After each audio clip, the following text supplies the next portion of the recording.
type something in the chat. Do note that I am actually watching chat. So if you have something you want to share or say, please just let me know. I am actually looking. All right. Okay, so let's go through a few logistical details here, and then we'll dive into the course. All right, so we already talked about that. All the rest of this doesn't apply because that's obviously pre-COVID. It is required that you have some level of familiarity with AWS services.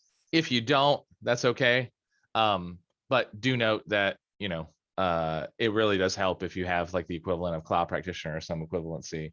You have to have working knowledge of either Java, .NET, or Python. So whatever your language of choice is, you have to be conversant in it. This is what we're really going to be doing for the first day, is that we're going to be just kind of introducing AWS. We're going to introduce you to the lab environment, including any missing emails or anything else. So like Anusha, I saw your email. Don't worry, we're going to make sure everybody's taken care of. And then we're going to talk about S3, and that's really going to be like our first day. For day 2, we're going to be focusing primarily on DynamoDB, which is Amazon's flagship NoSQL service, as well as all things related to Lambda and the orchestration of serverless, which includes the API gateway, Lambda functions, and of course, step functions, which is really an orchestrator for Lambda, really. And then day 3, we're going to focus on kind of event-driven add-ons that are typically focused on when it comes to development, things such as SNS and SQS, which are kind of like push-pull services for each other, like one does poll and one does pub/sub. And then Elasticache, which is just a great in-memory data store, of which actually I just saw a release of Redis, actually. I have to look that up. We'll talk a little bit about securing your application so you can understand how Amazon wants you to think about this, and then just a little bit about deployment, and then that's it. Now, on the last day, just to let you know, is that we will be focusing strongly on making sure that you have plenty of resources about what you could do next, particularly for self-study. So the resources I'm going to offer you, I am not here to sell you the next class. I'm here to offer you resources that you can use, like free labs and workshops and whatnot, free digital trainings that will allow you to continue your journey, right? Let's see, questions I've gotten this far is, are we not using TypeScript or JavaScript? And no, there's I believe there's I think there's maybe like one node lab, but for the most part, this is all Java, .NET, and Python based. So there's no TypeScript or JavaScript in this course, Maya. So, if you want to go along, I would say stick with Python because it'll probably be the easiest of the 3 languages to kind of muddle through. But yeah, if you're not conversant in the languages in question, then you won't be able to do the labs. So just to say this, it'll be really hard. Okay. All right. People have, by the way, audited the class, just to say this. So, people have come to just audit the class, but they haven't necessarily done the labs. So it is obviously highly recommended that you are a programmer of some type. But people have come and audited the class and just kind of not done the labs in order to kind of get the exposure. All right, so we already looked at this. Oh, so what will happen is that you should have an email, and I think it'll have the words like Gilmore in there. I'll actually type that in chat. Gilmore like .ca in the email, and it'll usually show up in your spam folder as well if you don't see it in your main email. But basically, it's inviting you to get access to a like online kind of version of what you're seeing in the slide deck. I actually can't share the slides with you because Amazon restricts that from an IP standpoint. But this is what they do: is they send you an email and it has a license code in it. And what happens is that with that license code, you actually go and log into online.vitalsource.com, and then you redeem your code, and the code will give you access to, I believe it's maybe 2 versions of the Developing on AWS course. There's 3.4 and 3.3. We're using the latest 3.4, so you're going to get access to that. But that's an online kind of like almost like browser-based PDF. The most common question I get is that, can we print that out, or is there some way to download it? You can't download it, but you can print it out to a PDF. The official stance by Amazon is that like they ask you not to export it or PDF it or whatever, but you can. So, and it's totally fine. Just know that this information will probably be out of date after about like 6 months to a year. So just know that after that time, it's probably worth just letting it go. at that point.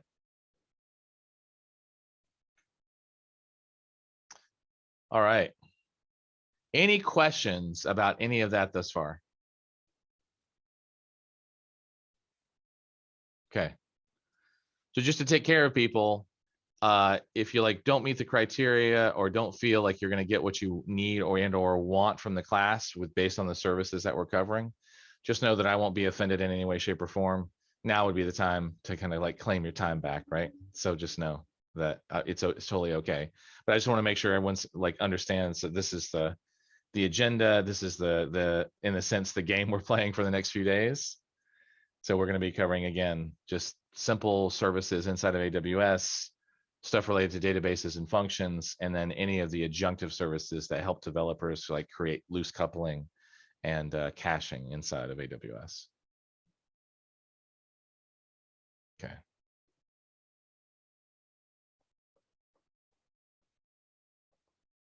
So Anusha, like just I see this, I see you don't have an email yet. So just note that if you don't have an email yet, you definitely want to search your entire piece. You should have it by now. Is there anybody else who doesn't have an email from Gilmore? Like if you search for Gilmore inside your thing, or let's see, what's the other thing you could search for Vital Source.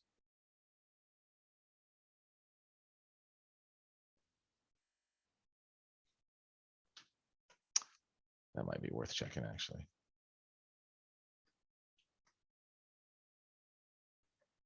Let's see. Nisha, let me just check really quick. All right. So it looks like everyone used their Liberty Mutual email. So anybody else not have the email?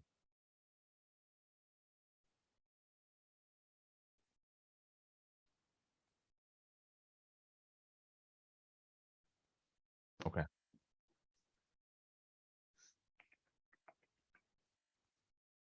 All right. We will check in just a second. So Nisha, when we get to labs, I'll check and make sure that you have access. Okay. I'm working on mine right now. Oh, okay. Are you working on redeeming your code inside the thing? Yeah. Okay, good. So you got it then, Timothy. That's perfect. Good. Excellent. Rhonda, thank you so much for sharing that. Never sure if it comes from Canada or the US. That's perfect. Good. Okay.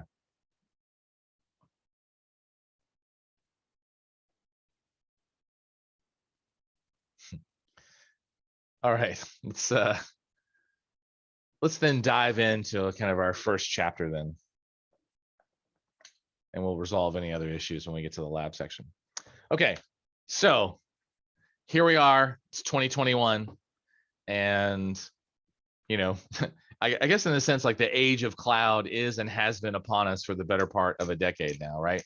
So now we're entering into the next decade, and cloud has been around for quite a bit.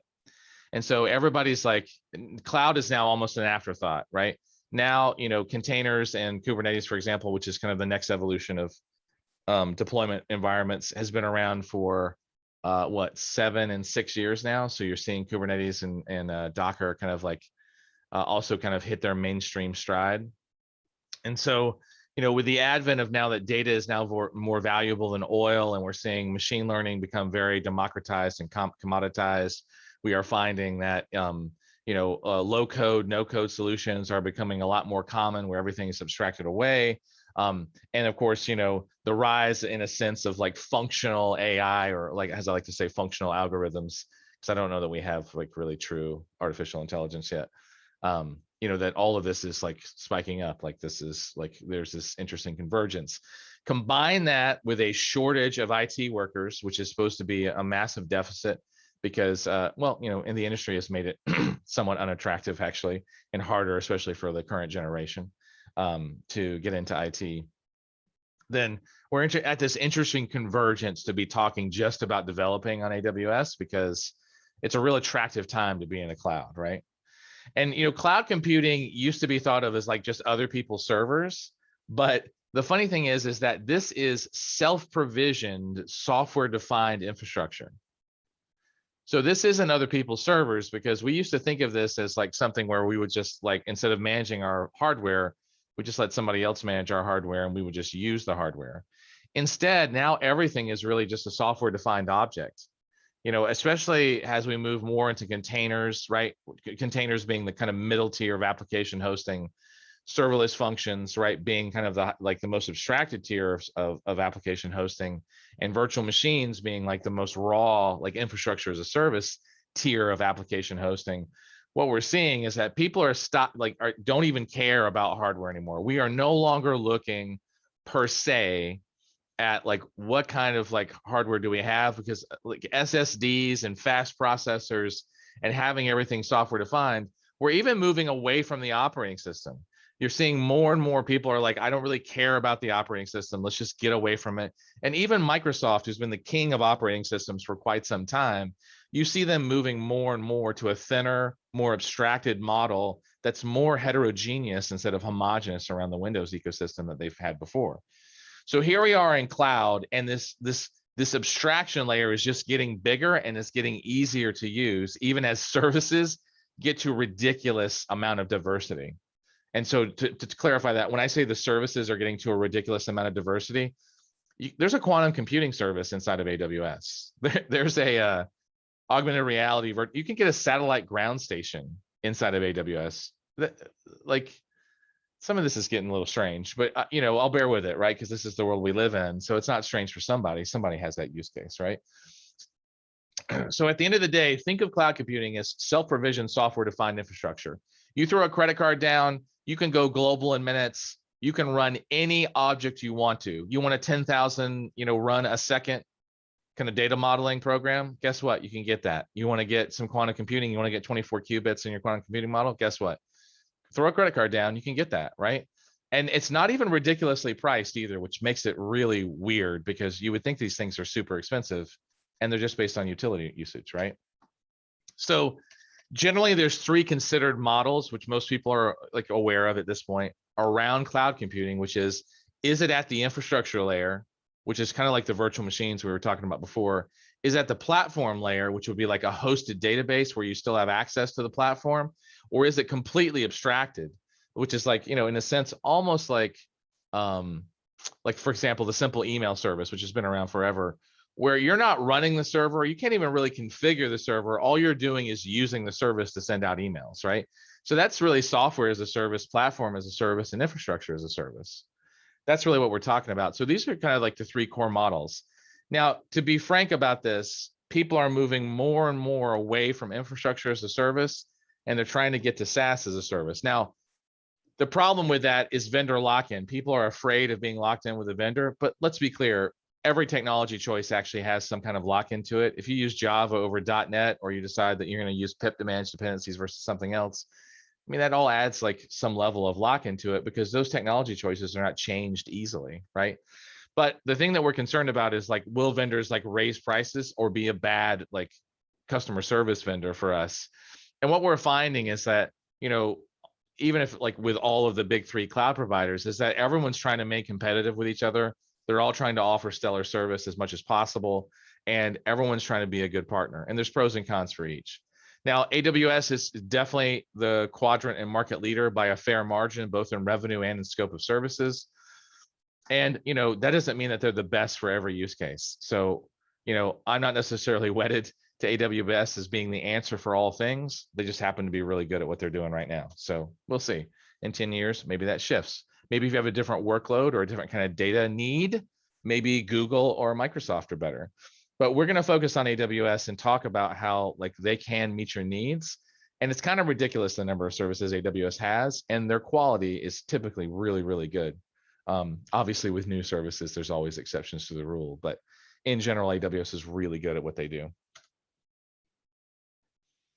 Now, outside of the three models of infrastructure, platform as a service, and software as a service, these are the 6 benefits that, by the way, show up on almost every exam. And so I will talk occasionally about certification, because this class is actually associated with the developer associate certification. I want to say this really out loud. I'm going to say this again at the end of class because people don't hear me. This class will not prepare you to pass the exam. And Amazon doesn't say that, right? And they should. because this class is just one of like 20 steps that you need to take in order to pass the certification. By the time you leave this class, by the way, on Wednesday, I will make sure that you have a step-by-step certification guide that a bunch of us with Amazon co-wrote if people are interested, just to make sure that if you are actually interested in passing the exam, it actually is only a few more weeks of study at probably 5 hours a week for you to actually get to the point where you can actually take the certification. I would highly recommend that you get the certification because it is valued by the industry. And let me tell you, even though it's a trivia exam, it will actually test your ability and knowledge around AWS, and you will know the stuff once you've like actually done the steps to study for the exam. So if anyone's interested in getting the ramp up guide for certification study, just let me know. It's very straightforward. All the resources are free. So let me know if you're interested in that.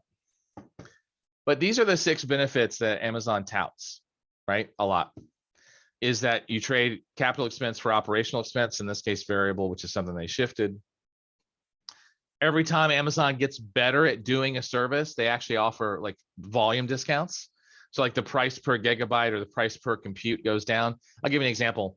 Every time they release a new virtual machine, it is cheaper per CPU cycle. Like it's like for performance, it's actually cheaper. Like they just released new disks recently. So they went from like standard SSD GP2s to GP3s, and they went from provisioned SSDs to one version to the next. The price per gigabyte for the performance went down for the new generation of CPUs. So massive economies of scale, they do actually provide a ton of discounts as they get better and better at what they're doing. The only one out of these 6 that I actually don't agree with is to stop guessing capacity, because quite frankly, we always have to guess capacity. Whether you're a developer, an infrastructure person, QA, security, architect, you don't always get clear numbers about like how these things are actually going to run. And even if you did get clear numbers, how do you know how the users are going to use it? So I love that Amazon put this here around stop guessing capacity, but it's not really accurate, because what this should actually say is correct bad guesses easily. That's the key with Amazon. If someone comes to you and says, hey, we're going to run 100,000 concurrent connections on our website, and they're like, hey, we need 50 web servers to accomplish this, and you get to launch and you find out there's only 50,000 current users and you have to give back 25 servers, guess what? Done. Give back 25 servers if you're using the on-demand model of virtual machines, and just walk away from the whole thing. And it doesn't cost you anything. Amazon's not going to charge you if you're in the on-demand licensing model. Now, if you're in reservations, you can actually still sell your reservations, even if you bought 50 reservations and you only needed 25. Now, you might be saying, Michael, I don't know what on-demand and reservations are. That's actually just different licensing models for virtual machines. But my point to all of that is that this is utility computing at its finest. If you guess badly that your Lambda function needs 1,000 concurrent executions instead of 500, great. Amazon's not going to ding you for that. Like if you want to use 500 instead of 1,000, you're just going to pay for 500. So instead of stop guessing capacity, I think that what it should really say is correct bad guesses quickly and easily. That's really what it should say, because you are going to continue to guess capacity, because that doesn't have anything to do with Amazon, right? Now, as far as increasing speed and agility, Amazon is ridiculous in the sense of like you can launch a virtual machine within about 2 or 3 minutes, right?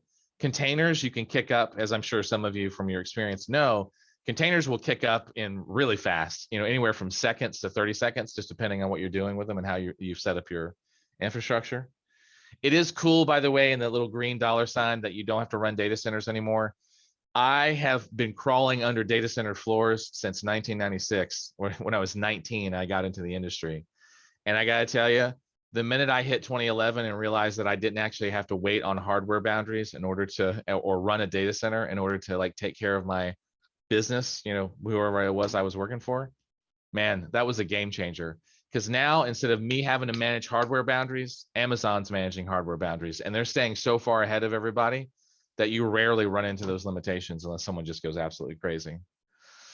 The other thing is that now you can go global in minutes. So whether you want to actually distribute your content globally all over the world, or you actually want to host your application in 30 regions now worldwide, just know that they have locations in South Africa, South America, all over Asia, all over Europe, right? All over the United States.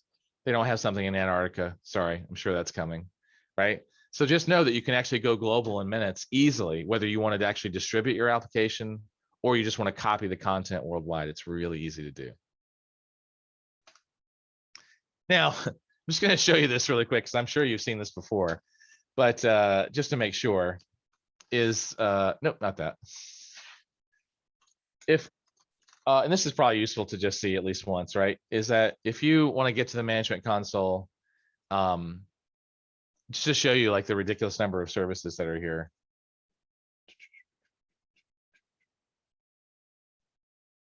My son, by the way, calls me Spartan Sage. There's reasons for that. I'm sure they'll get revealed over the course of our conversation together. MFA for the win, by the way.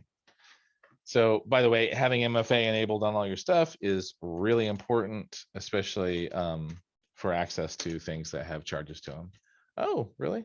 No, we'll come back. That's good to know, actually. Nice to know that my password policies are working. All right, let's take a look at this for a second. Okay, so ignore the stuff on the right. The stuff on the left is all the services. I am intimidated by that, and I work with this every day, right? But just to say that. So if you're looking at this going, oh my God, Michael, there's so many services just under compute alone. Awesome. Welcome to humanity. You are a human being and you've just been exposed to too many options, right? It's kind of like walking down the cereal aisle in America and you're like, what happened to the 3 cereals that were available in the 1980s? Now all of a sudden there's like 57 brands of cereal, right? It's ridiculous. So just know that Amazon has the same problem, is that there's practically a service for everything. So here's the deal. Don't worry about learning every service. Just focus on the services that are relevant for your project or position, right? If you're having to migrate stuff to databases, well, then you're probably going to scroll down to the database section and not only find the databases here, but oddly enough, there are databases hidden in other sections like the analytics section. Just so you know, for example, Redshift is a database, Cloud Search is kind of a database, Elasticsearch is definitely a database. That's managed Kafka, so that's not really a database. But my point being, there's an overwhelming amount of services in the console. We're just going to consume them one little service at a time, okay? So don't get overwhelmed. There's a ton of stuff here, and you don't need to know all of it. But I will tell you this, is like, if you're like up here and you're like, hey, you know what I'd really like to do?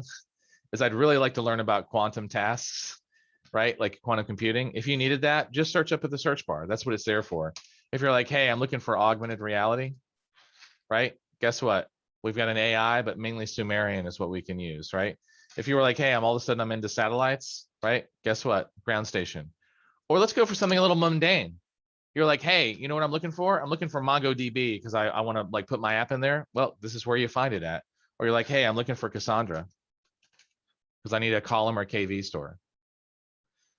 By the way, I know I'm talking about these technologies really fast and I'm talking about like all this like complicated stuff. The main goal for you to take away from this is that 1, Amazon has a ridiculous number of services. 2, you can search the console to find them. 3, focus on the services that are relevant for your project or what you're trying to learn. Don't feel like you have to boil the ocean by trying to master all these services. That's not the way it needs to work, okay? Questions, concerns, comments, interpretive I stances of your career. I'll take any form of engagement at this point. Any questions?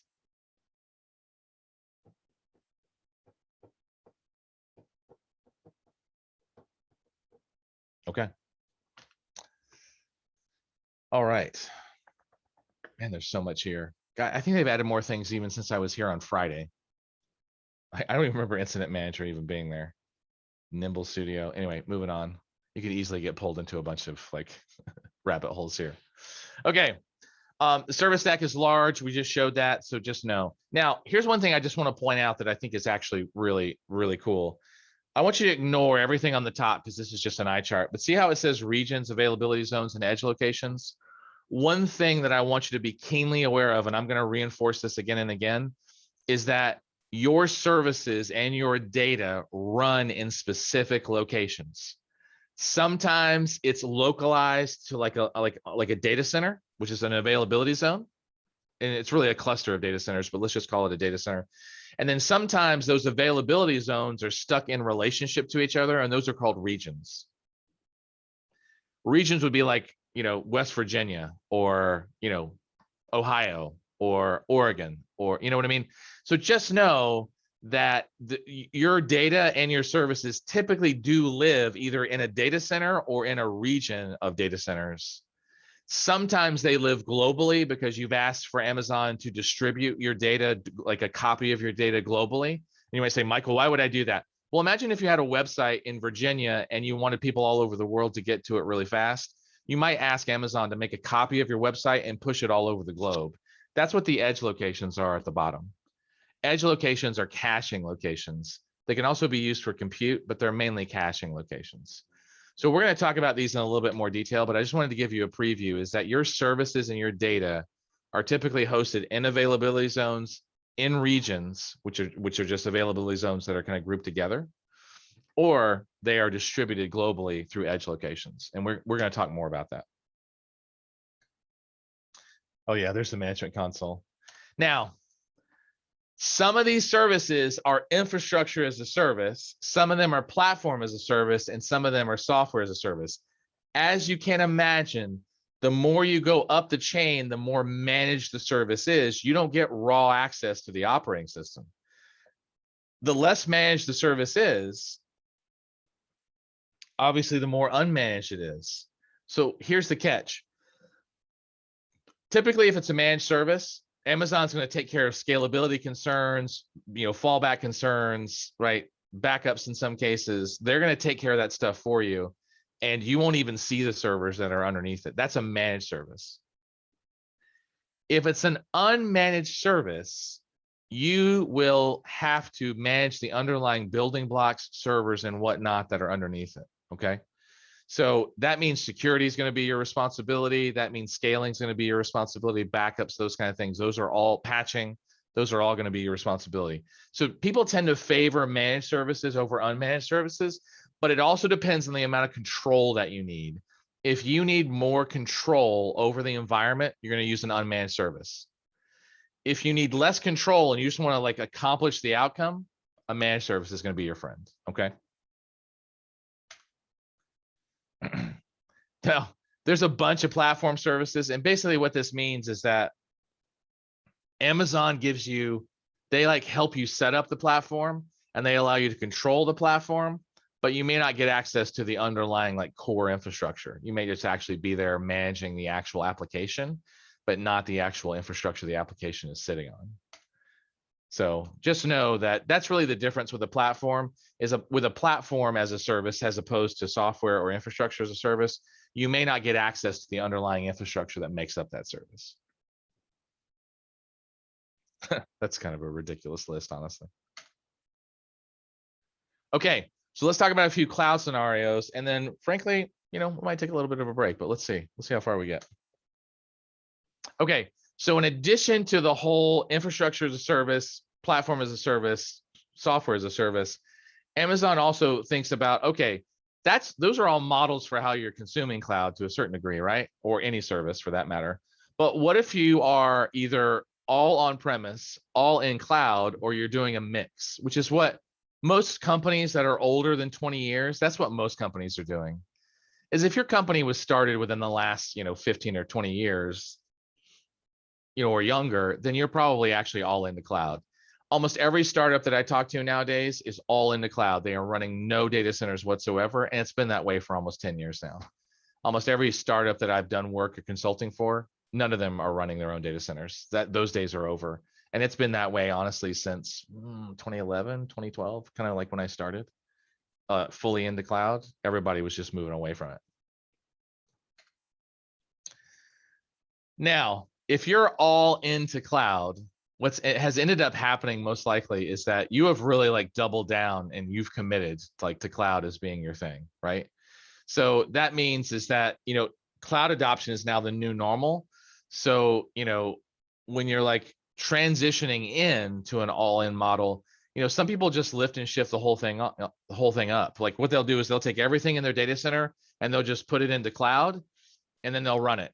Now, that is not the most ideal way to migrate to AWS, but it will get you into cloud, which is from there, you get a lot more flexibility at that point in time, because then you can start making architectural changes with components that are actually in the cloud itself, right?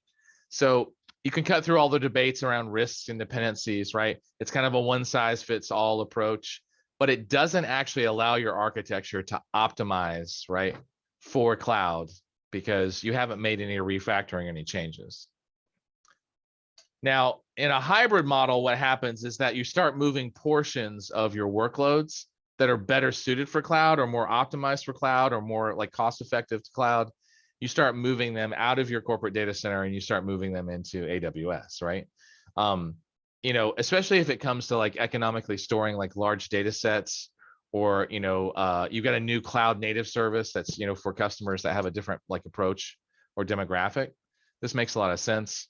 It also allows you, in a sense, to move data closer to customers, especially if you don't have data centers everywhere. So it can be very useful.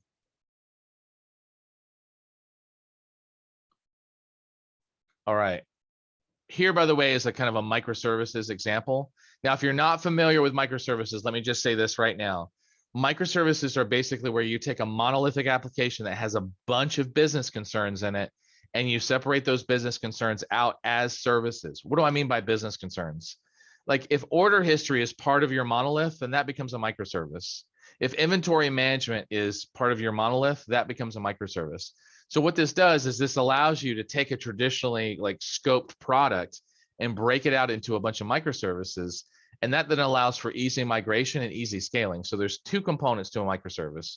One, does that microservice handle one business concern or a sub of a business concern? And two, is that microservice independently scalable and deployable? So instead of having one big, large application that has the entire product in it, you'll separate the product out into tiny microservices. I say tiny, they're just smaller in some form or fashion, right? So here on the left-hand side, what happens is that, you know, each of these components like file ingestion, file processing, and file publishing are actually all living on the left-hand side in the same code base. It's one monolithic code base.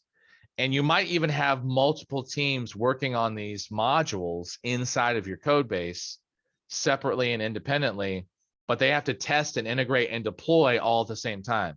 Now you can imagine this can be a pain because these guys all have to deploy and engage at the same time. And you know what they're really looking for is they're looking for some measure of independence, because what if the file processing team is actually done with all of their kind of like development or whatnot, but they're waiting because the file ingestion team is like a week or two behind. And so they can't actually deploy until all three teams are ready to sync to that new version. When you go to microservices, what you do is you actually take those large macro services that make up the whole monolith on the left-hand side, and you start separating them out into microservices on the right-hand side. And like in this particular case, see how it says file ingestion and file publishing? Those could either be EC2 instances or maybe even better, some Lambda instances where the code is just there and it is only event triggered. It's event driven, right? And so what happens is that these now kind of combined monolithic processes now get separated into microservices, and you only pay for them when they get triggered in this particular case. And so this isn't just a microservice, it could also be an event driven microservice. And what happens is that file publishing is now just part of the processing process. And then once that file is published to that S3 bucket in the lower right-hand side, SNS actually sends them an email and says, hey, it's done. We're letting you know that it's published, right? Now, the benefits of this kind of architecture. So first of all, let me just mention a pro, like a con, right? First of all, we are used to the left-hand side. Going to the right-hand side requires a little bit more orchestration and organization. So there's a little bit of complexity here. But the benefit of doing this kind of thing is that you do get a lot of flexibility. So you can actually now have separate teams working on the same kind of product, but separate subs for the different products. You get a lot better scaling, a lot easier deployment, smaller batch sizes, so therefore quicker and smaller testing. And you get a lot of reusable code. And by the way, the file ingestion service here could be written in Java and the file processing could be written in Python, right? In other words, you can now break it out because the monolith on the left-hand side requires everybody to use the same language. On the right-hand side, you could use different languages because they're actually just interfacing with each other through services or through APIs, right? Which is not what's happening on the left. On the left is inter-process memory calls. That's what's happening. So when you set up microservices like this on the right-hand side, just note that you are publishing a standardized interface for people to interact with your service. Now, Amazon handles that for you for the most part by publishing basically their own API, which allows you to manipulate things. But you can actually use like API Gateway as an example and publish your own APIs. You can even use Swagger and populate the docs and share all that information out. But that interface is a contract. So Amazon will add to the contract, but they will rarely mutate the contract. And so when doing APIs, focus on addition, not mutation. You don't want to change an existing verb or endpoint or whatnot, right? Modifying capabilities should be invisible to the customer. If you need to add another layer of capabilities, just create another endpoint. Just go from there, right? Make sure your API is simple. And I will tell you that designing an API is an art in and of itself. Martin Fowler, who's one of the guys, and Sam Newman wrote a book on microservices. They're two guys that I got to hang out with for the better part of last year, usually on forums because they were always testing book ideas, honestly, because they were like, hey, does this concept come across? Martin Fowler in particular has one of the best websites on APIs that I've ever seen. And I'll post that chat in there just so you can see it. But Martin Fowler, microservices. Here it is. This is his whole section on microservices. There are some tremendous articles, and he actually has everything kind of organized the way you might want to research it. So I'll post this in the chat. So grab it when you see it there. But this is his microservices section, and it really will help you understand what microservices are, where to use them, when not to use them, and how to do some migrations from a monolith to microservices. And Sam Newman wrote a book on microservices as well, which is kind of Martin's kind of compatriot, partner in crime around that kind of stuff. So one thing to note, by the way, is that in this model, notice the database isn't listed here because these services are considered for the most part stateless. Obviously, if you needed to persist data, you would need a data store of some type, and that could be true on the left-hand side as well as the right-hand side. So be aware that we are focusing primarily on stateless applications, but we will be adding state, especially when we get to the DynamoDB section. But you could use RDS, Elasticsearch, DynamoDB. You could use S3 as a data store in some cases, depending on your performance needs. But know that when you make your compute separate from your data, that then allows the compute to scale independently and pull the data in as needed, and allows you to remove and add compute as needed as well, because then it just becomes something like a processing engine instead of an engine that really kind of requires state or session context every time. Just pull that from somewhere else.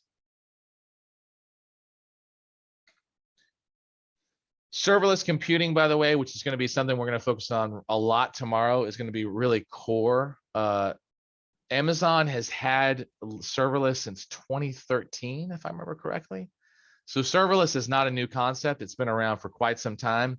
Basically, when you hear the words serverless, think hidden servers.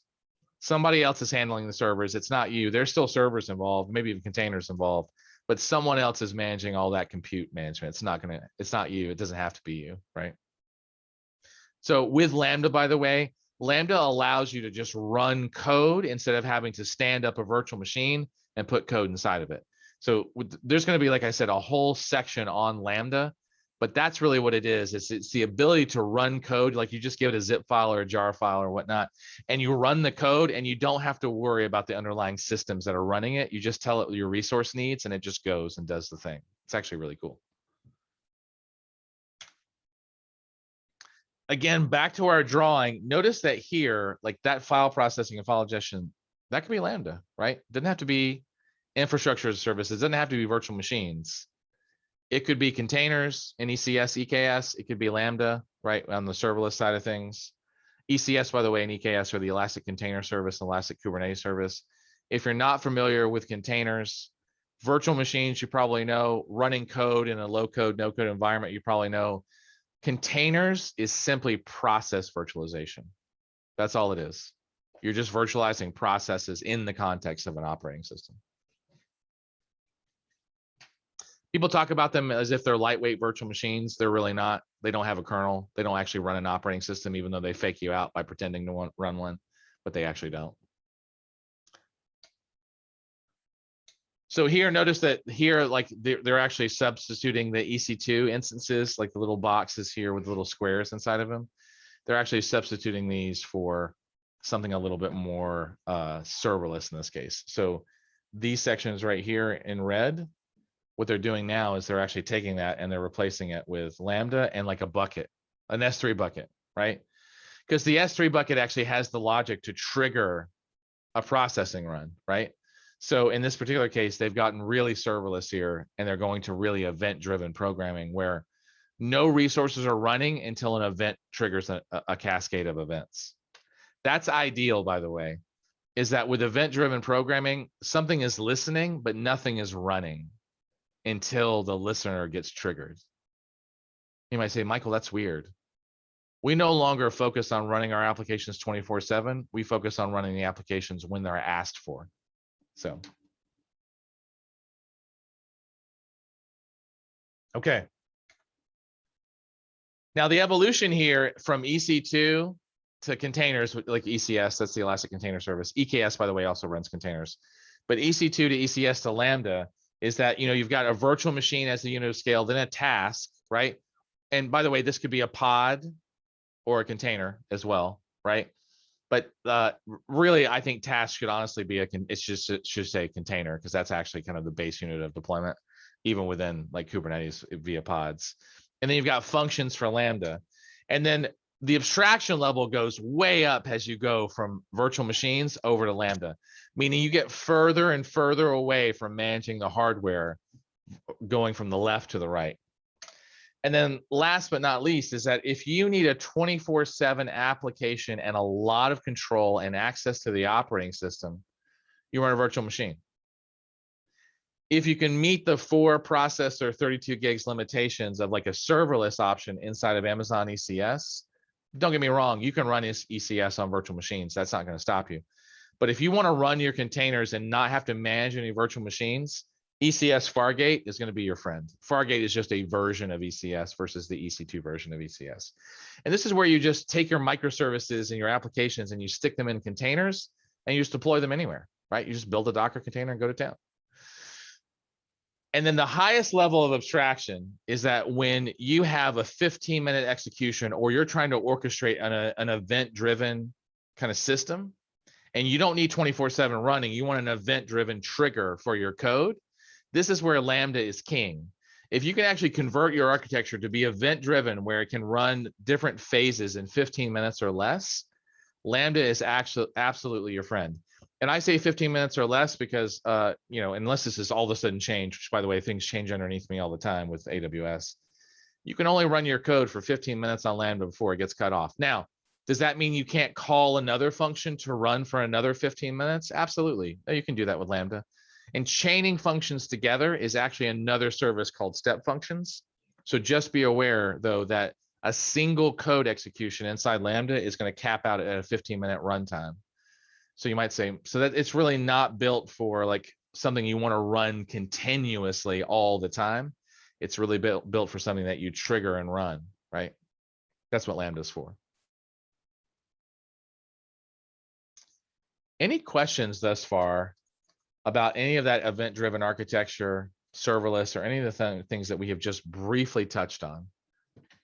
I promise you we're going to go deeper, but I just want to check and see.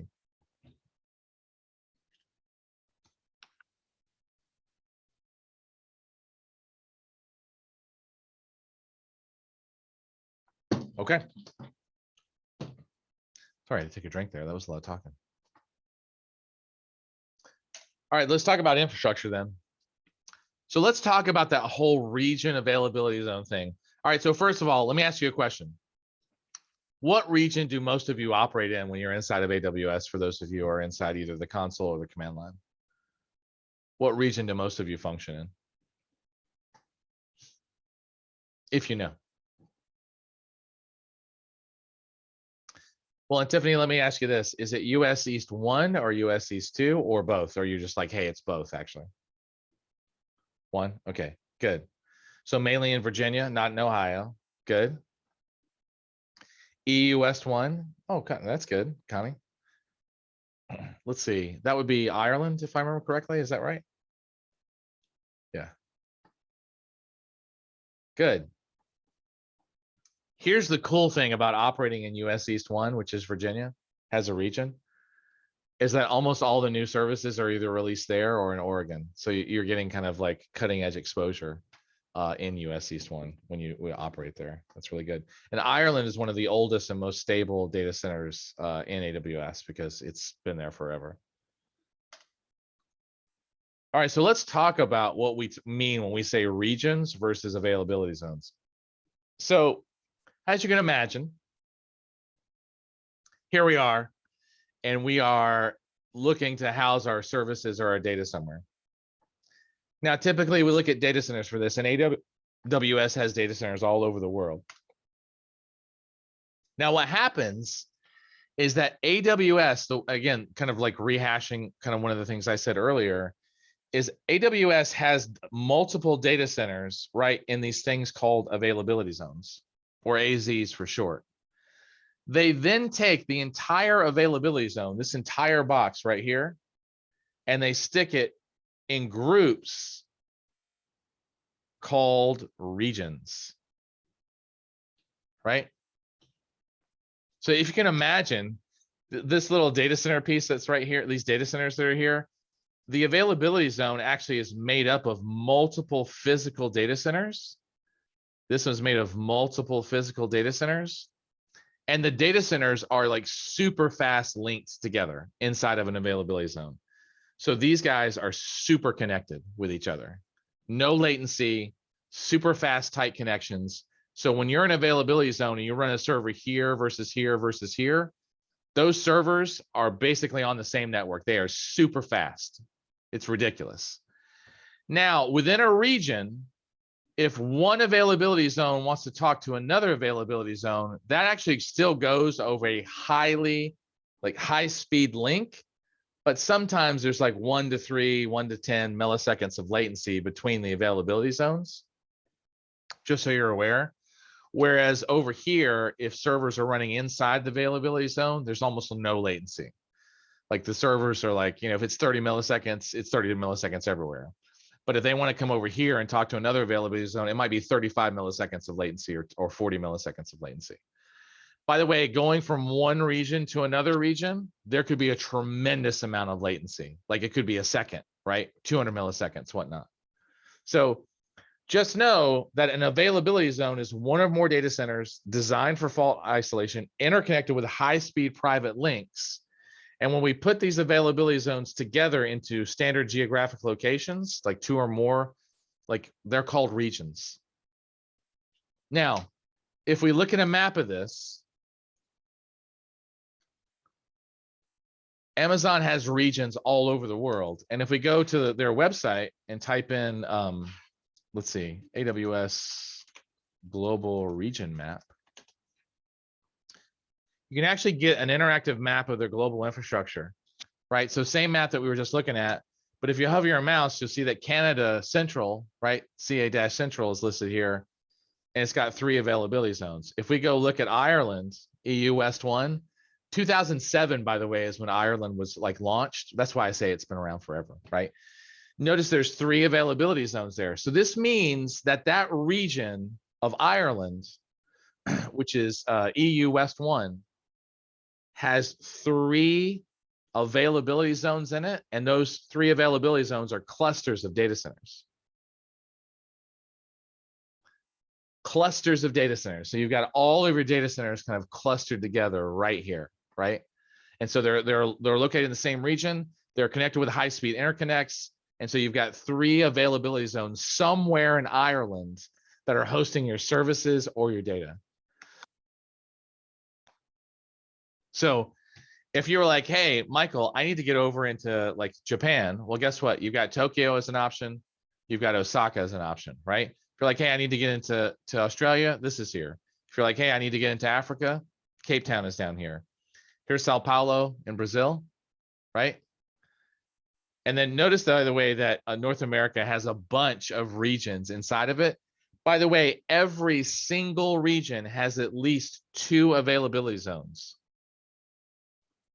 So basically 2 clusters of data centers that operate inside the region that are connected to each other through high-speed interconnects, okay?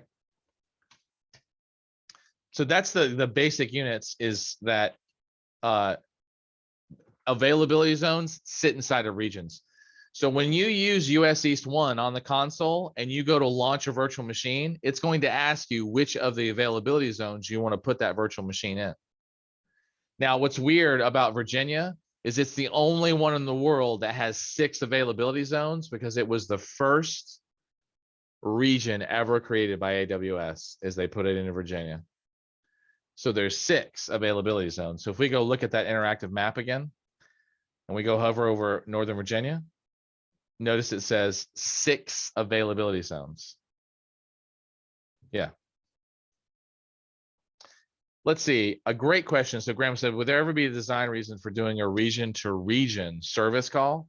So if you want to do like DR typically, because I think the availability zones are usually not closer than 25 kilometers, usually closer to 60 kilometers separate. Sometimes that doesn't meet people's DR requirements. So people will put their applications in 2 different regions. And so, for example, there might be a database sync between the 2 regions. That's usually one good option. Database synchronization is the most common reason I see people going across regions. Other than that, I don't typically see people making API calls across regions unless that's the only location that the service exists and someone's operating globally, which honestly that's when caching and other things probably need to happen because it's going to get too latent otherwise. So it's a good question, Graham. Data syncs are the #1 reason I see for region to region syncs.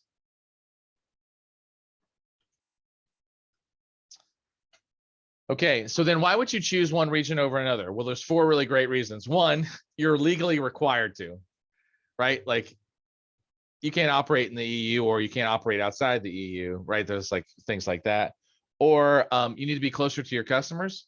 For example, if all of your customers are in Japan and you're operating out of Virginia, my first question would be to you, why? If 80% of your customer base is inside of Japan, you should probably operate inside of Japan, right? The third is that is the region have the service that I need? So like I give you an example. Let's go take a look at this.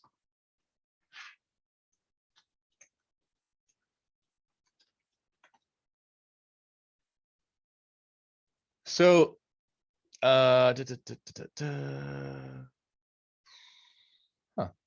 that is not as available. Hold on. Let's try that again. Oh, that's interesting. It's not here. Let's take a look. Services.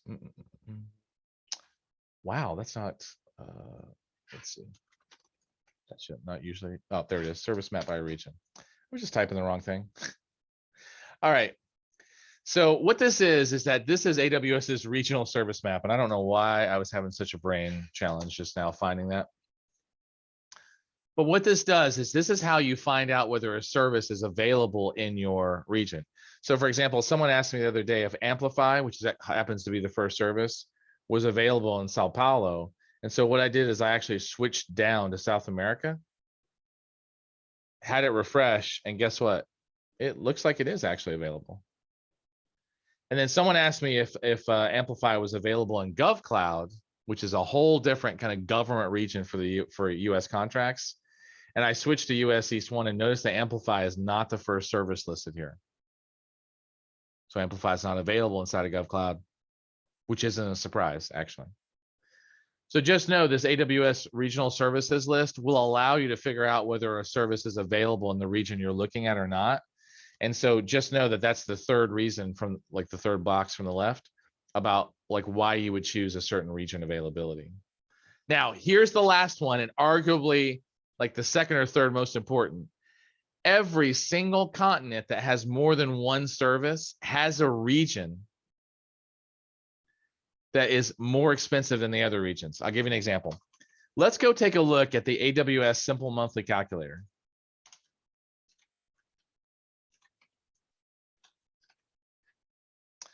So the AWS Simple Monthly Calculator, by the way, that's not working. We'll switch over to the pricing calculator. So let's say we're gonna there's Amazon has 2 calculators and they keep trying to retire the old one, but people really love it.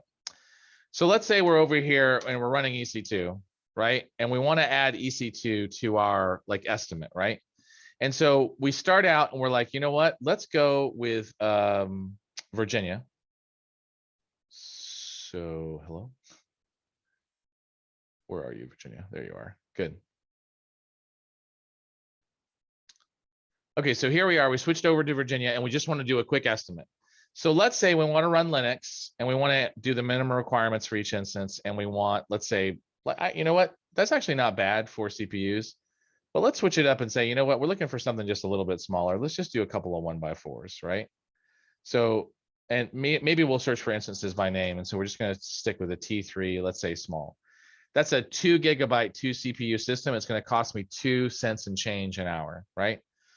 So I'm going to do a T3 small, and I only want 10 of them.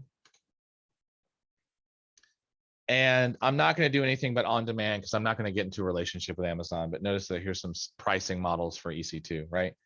And I'm just going to stick with my standard storage because I'm just running Linux. And notice that my cost is $181. So I want you to know that with storage and with the compute, 10 instances of a 2 CPU, 2 gig system. And by the way, there are some limitations with that box, but this is going to cost me $181, right? Cool, right? Now, I'm going to come in here and add another service, and I'm going to do EC2 again, but this time I'm going to configure it, and I'm going to switch over to Northern California. Yep, changing the region. That's totally fine.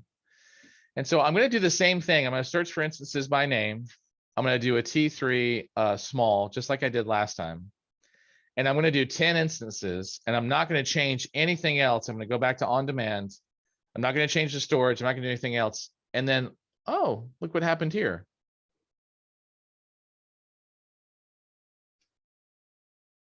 That's a little bit more expensive. What happened there?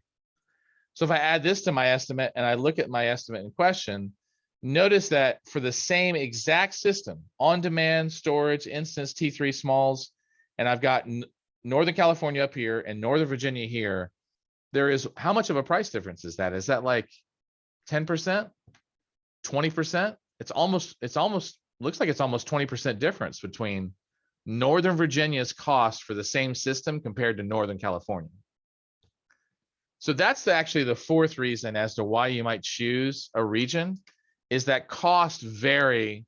There's always a region inside every continent that has more than one region that's more expensive than the others. For example, Germany tends to be a little bit more expensive than the others, like Ireland, for example, in the Europe. Tokyo is more expensive than the other regions compared to like China and Singapore and all that other stuff.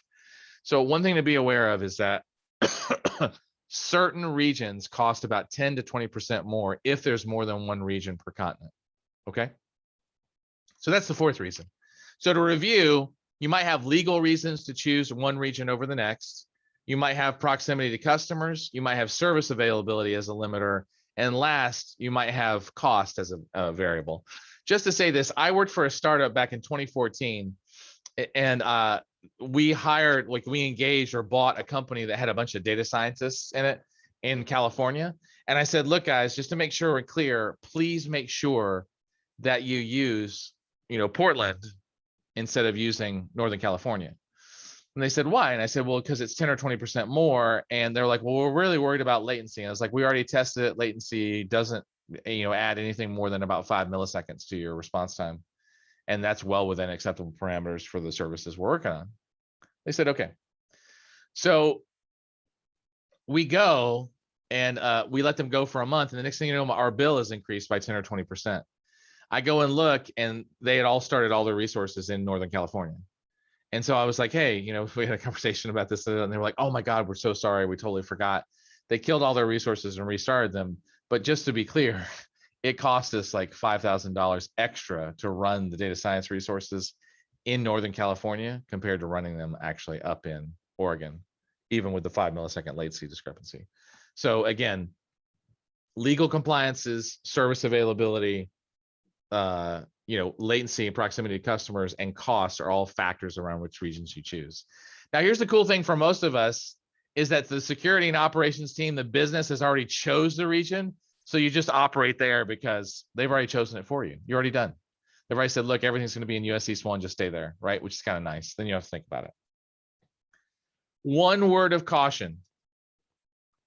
When you're in the console in particular, and I'm sure that any of you who have used the console have seen this, Sometimes when you click on a service, it will change your location.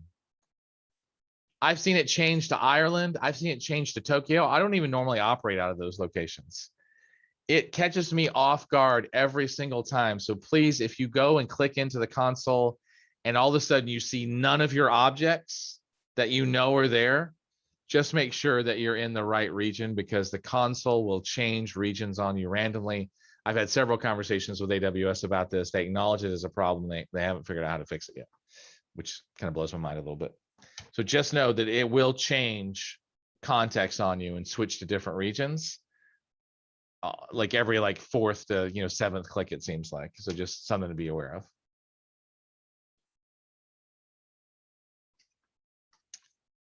All right. Let's talk a little bit about some foundational services, and then we'll move on to the remainder of the class. All right. So a couple of the foundational services is that Amazon has compute services like virtual machines, load balancers for virtual machines, and then kind of elasticity for virtual machines. This is what EC2 autoscaling actually is it allows you to add virtual machines and shrink virtual machines to a pool of virtual machines, which is really nice. Autoscaling, by the way, is the secret sauce that makes virtual machines on Amazon cheaper than a data center. If you're not using autoscaling, you're probably not using virtual machines in a scalable and efficient manner.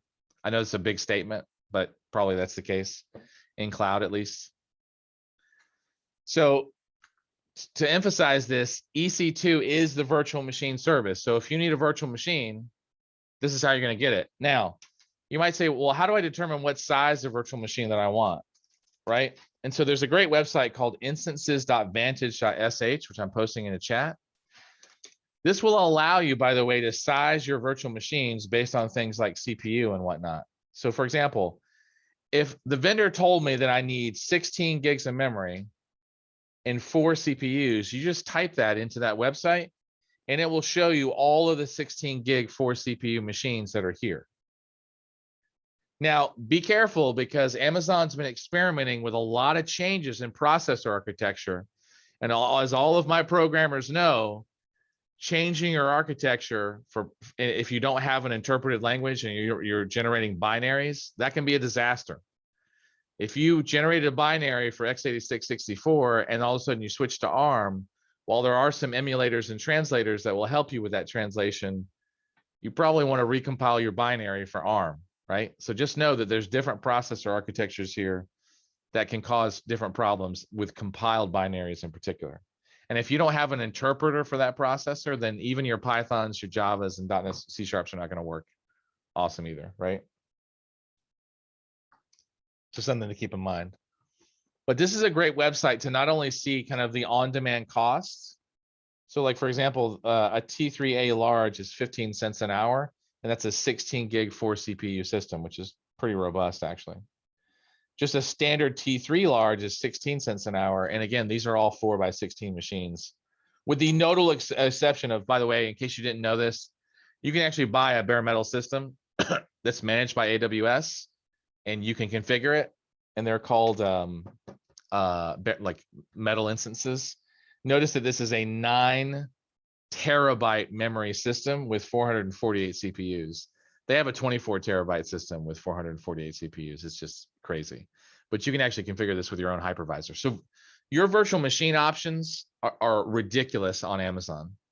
And they're all very performant options.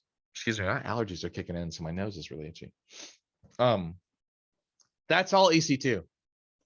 This will allow you to run virtual machines on AWS.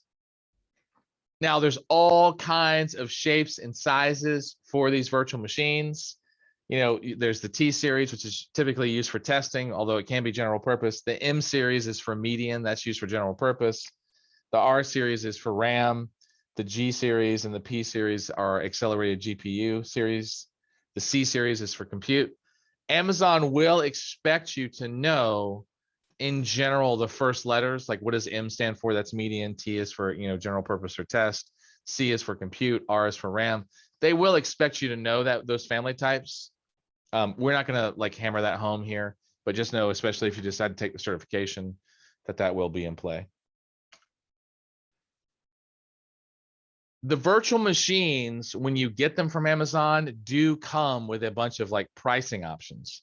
You can get on demand, which is one of the most expensive ways to use Amazon, but it is the most flexible. You can give that compute back and you won't pay anything. You can get in relationship with Amazon, which is what a reserved instance is. This is where you buy reservations. It's almost like a restaurant. You reserve compute for a year or 3 years.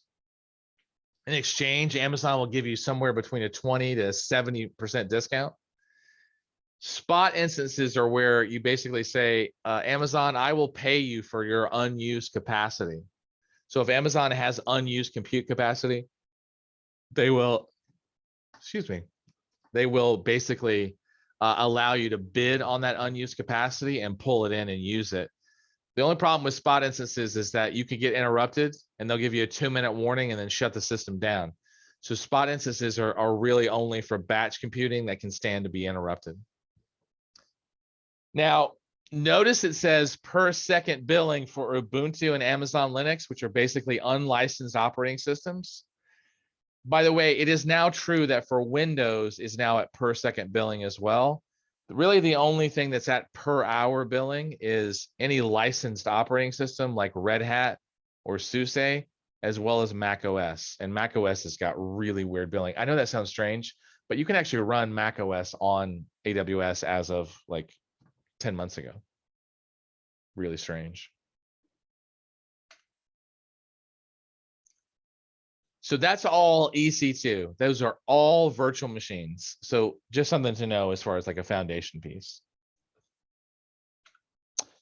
Now, load balancing is basically your traditional network distribution. So if traffic comes in and hits a box, as you can see here on this diagram, it allows you to distribute traffic to different EC2 virtual machine instances. Now, why would you do that? Well, everybody does it. Almost every website that you're visiting, what, you know, it could be, you know, Amazon.com or eBay, whatever.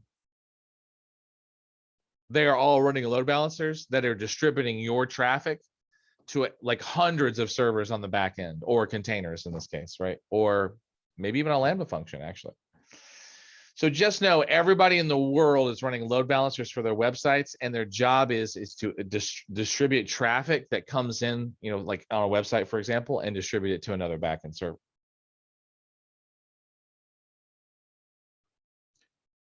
Elastic load balancing is interesting because it will actually distribute traffic across a bunch of systems, and the idea is it's checking to see if those systems are healthy. If a system becomes unhealthy and the load balancer is distributing traffic to it, the load balancer will take that system out of rotation, stop the whole thing, and be like, you're out of the pool for a second until you can pass the health check. What's a health check? Well, this is a health check. A health check is an endpoint that you add to your application that the load balancer can check and make sure everything's kosher. If things aren't working and your health check fails and returns like a bad, like a 503 or whatever, then what will happen is the load balancer will test it again and then take it out of rotation. It'll say, you know what, I'm not sending traffic to you until you pass muster, until you actually pass. So notice that here, the load balancer on the left is actually configured to pull every 10 seconds, look at monitor PHP, and it expects a 200. And if there isn't a 200, it's out, right? I just have to say, it's super interesting to me that if I hold my hand like this, that all of a sudden all the colors of my shirt and stuff get brighter. If I take my hand away, everything gets muted. So strange. Technology is so weird. In the load balancer space, right? Just know that you can actually stick sessions to a server, but be very careful with this because most of the applications we write for cloud need to be stateless. They can pull state in from a third party, like somewhere else, like a database or whatnot, but in general, they need to be a stateless application in order for it to really function.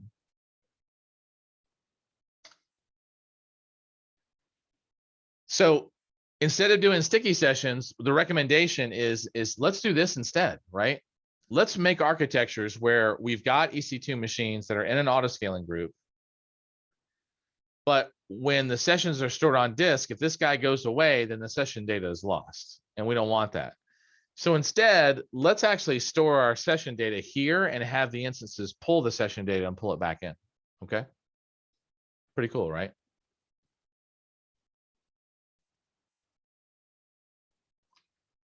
So this allows us to expand the compute layer independent of the session cache. The session cache is just there so that as the compute layer expands and a user hits a new server, the server can go check the session cache and say, hey, does this user already have a session? And if so, what step were they on and what's their session ID? Then they match those things together, assuming the user, like making sure the user can be fingerprinted or authenticated in some form or fashion. Session continues. The user has a tremendous user experience because they can rotate between all the compute servers and they never lose their session state.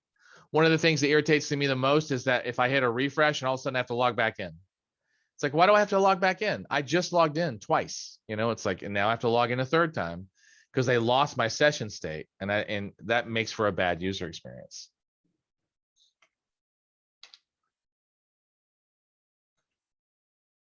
Here's another option. So here they're using cache nodes for caching. You could use DynamoDB. You could use Redis. It's typically hard, depending on your performance needs, to use a traditional like relational database here, like a MySQL or an Oracle. But depending on what your performance needs are, you could also use that. But typically they use like an Elasticache or a DynamoDB. And then last but not least, at least for this particular piece, is that let's talk about auto scaling. So we just talked about virtual machines on the left-hand side and all the different like sizes and flavors of virtual machines that you can get, and a little bit about the licensing model. We didn't go into detail, just mentioning that we did like talked about, skimmed it. Load balancing allows you to distribute traffic to a bunch of virtual machines. So that's really cool because then you can actually add servers and remove servers and the users never know. But how do you add and remove servers? How do you get virtual machines to be elastic? And this is where auto scaling comes in. When you put virtual machines in an auto scaling group, you are automatically booting and shutting down those systems based on whatever processes and scripts you have set up. So this allows you to expand and scale out, or you can scale in for your virtual machines. So just note that there's like a base configuration. You create like a base image, if you will, of your virtual machine. And then Amazon automatically scales it out or scales it in based on performance metrics or the turning of a dial that you define. Now there's three types of scaling. You can turn the dial manually. You can schedule it to scale up or down at a certain time, or you can do it dynamic based on certain performance metrics. Most people choose performance metrics because like if a latency gets high, then you can just switch over, right, to adding another instance or adding another instance or adding another instance. So just note that dynamic scaling is the most common kind of scaling, and it could be predicated on CPU utilization, latency, memory pressure, whatnot. So just know that dynamic scaling is probably the strongest option for scaling. And that's it. Questions of any type around either auto scaling, load balancing, or EC2 instances thus far?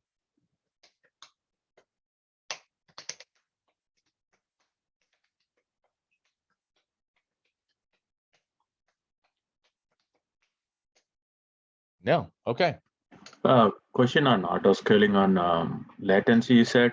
Mm-hmm. So the auto scaling works for EC2, right? I mean, you're getting more or less EC2 instances, but latency, how is it going to help if I have more EC2, right? The latency is at the disk level, right? Well, if the latency is at, for example, like a networking level, then adding more instances would allow like the session state loads to be spread across more instances who should respond faster, right? If it was disk latency, adding more instances, for example, probably wouldn't help if disk latency was the issue. In that case, what you would have to do is you'd have to upgrade your disk to like provisioned IOPS or just increase the size of them. Because when you increase disk on EC2 instances, it actually gives more performance or more capacity. But just know that you can turn the dial on provisioned what they call provisioned IOPS disks in order to make them faster. But I also say this is that if disk latency is an issue because you've got 50 sessions on a single server, if you distribute those sessions across a broader set of systems, you might also see disk latency go down because, right, there's less sessions on that box. So that actually could still apply. Thanks. Yeah, absolutely. Let's see, with auto scaling, if you originally set up to have 10 instances, what happens when your group is already running those 10 instances and auto scaling needs to scale up more instances? So let's say that you set up an auto scaling group and you set your desired number of instances to 10. When you set up an auto scaling group, you set the minimum number of instances that you're willing to scale down to, and you set the maximum number of instances. So Graham, in this case, let's say that you're willing to pay for up to like 50 instances, and beyond that, you want to like have manual approval. You could actually set your maximum number of instances to 50. And what would happen is that depending on how you set up your scaling policy, auto scaling would scale up to 50 boxes. And then once you hit 50 boxes, it would just say, I'm not going to scale anymore because you told me that was your max. But if you wanted to go in and change that 50 to 100, it would then continue scaling up to 100 boxes. So how you scale and the size is totally controlled by your auto scaling policy. You can do it on percentage. You can say, look, I want 100% of my boxes to scale every time I hit my thresholds. You could say, hey, I only want you to add 2 boxes every time you hit a limit. You get to control that. So you get to step it up in whatever like size or decrement that you want. So that's all controlled by your policy. Yeah. Yeah, absolutely. And by the way, you can scale off of latency, like you can scale off of whatever metric you want to track. Also know that you can tell the system, you can tell auto scaling, you say, look, keep average CPU utilization at 80%. And what it will do is it'll automatically add instances and remove instances to stay within like, plus or minus 10 or 20% of 80%. It will actually be flexible, but like you don't have to tell it to stay near a number. You can say, look, keep a millisecond latency under 100 milliseconds, and it'll automatically add instances. So you can actually just let Amazon handle it, or you can control it by like doing what they call step scaling, which is allowing you to do the increments or decrements. Those are good questions. And sorry, and that was Nishkaran who was just talking before. Is that right? Just want to make sure I got it in my brain.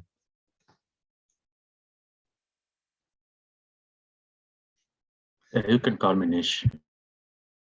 Okay. Thanks, Nish. Thanks for your question. Okay. Other questions?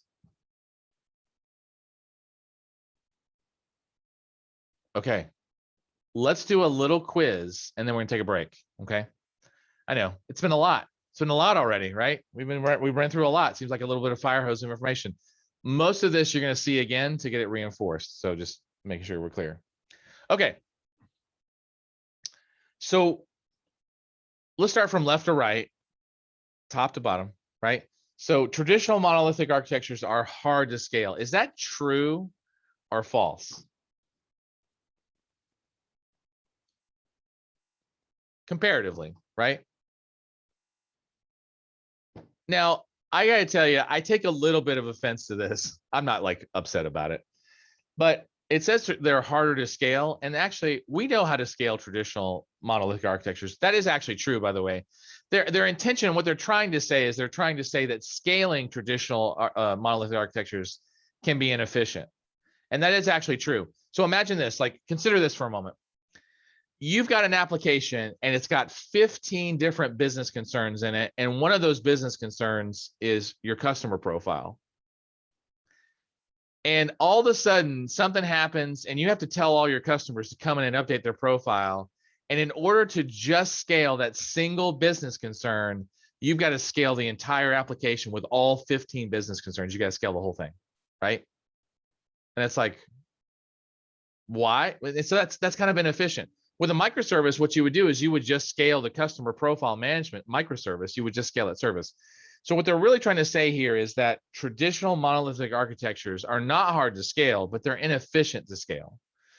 Because typically you're scaling because one little section's gotten hotspotted. That's it, right? And so this is true. They are hard to scale traditionally because they are bigger. But really, the inefficiency of scale is the bigger problem with traditional monolithic architectures. Okay, second one in the middle top. Reserved instances are unused Amazon EC2 capacity. Supply and demand for the instances determine the price you pay. So you may remember I said there was on-demand, reserved, and spot instances, right? one of those actually has to do with Amazon's extra capacity. Was it reserved instances that we were talking about, or was it on demand or spot instances? Yeah. So it seems like most of you know that that's false, because it's spot instances that actually are Amazon's unused capacity. Because remember, that's the one that's going to give you a 2-minute warning if all of a sudden people want that unused capacity, right? So while that's true, this is actually false. All right. Good. With auto scaling, so upper right-hand side, with auto scaling, you can specify the desired capacity, which ensures that your group has this many instances. Is that true or false? Can you specify the number of EC2 instances you want with auto scaling? Is that true or false?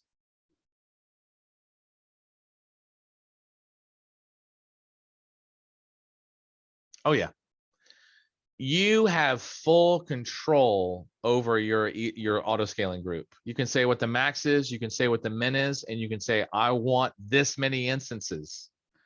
So that is absolutely true. You have full control over this environment. Good. Okay. Now, I may not have said this out loud, but hopefully you picked up on it. Does AWS recommend that you replicate across availability zones in order to like create basically localized fault tolerance inside of a region? Is that true or false? Do they recommend that you run across one or more availability zones, not regions, right? Regions are like huge distances. Do they recommend that you run across multiple data centers? That's what they're asking. Do you think that's true or false?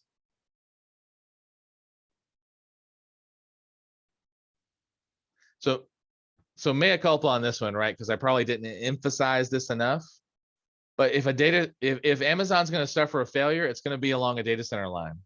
So Amazon's best practice is that you actually run servers in 2 data centers inside of a region, right? It is actually true that they recommend that you replicate availability zones for resiliency. So they want to make sure that you know that you want to run in 2. Now, multi-region, that's up to you and how you want to do DR. But for availability zones, they definitely want you to run across multiple availability zones. Okay. Now, you may have heard me disagree with this statement, but that should give you the answer. Is stop guessing capacity one of the key benefits that Amazon touts for cloud computing? Is it actually one of their things that they say is actually a benefit? Is that true? Right? Yeah.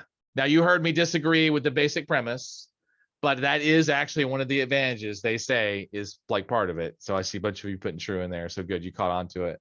But it's the only one where I'm like, it's not really so much stop guessing capacity. It's like you can correct your bad guesses easily. That's the awesome thing about AWS. Okay. Last question, and probably the trickiest one. Do sticky sessions help increase your application scalability? Is that true or false?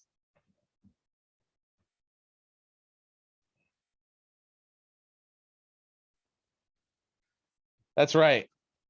Sticky sessions do not help. They reduce your availability, because that means if that server goes away, that session data is lost.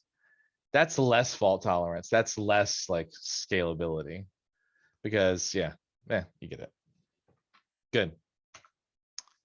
Okay. Perfect timing.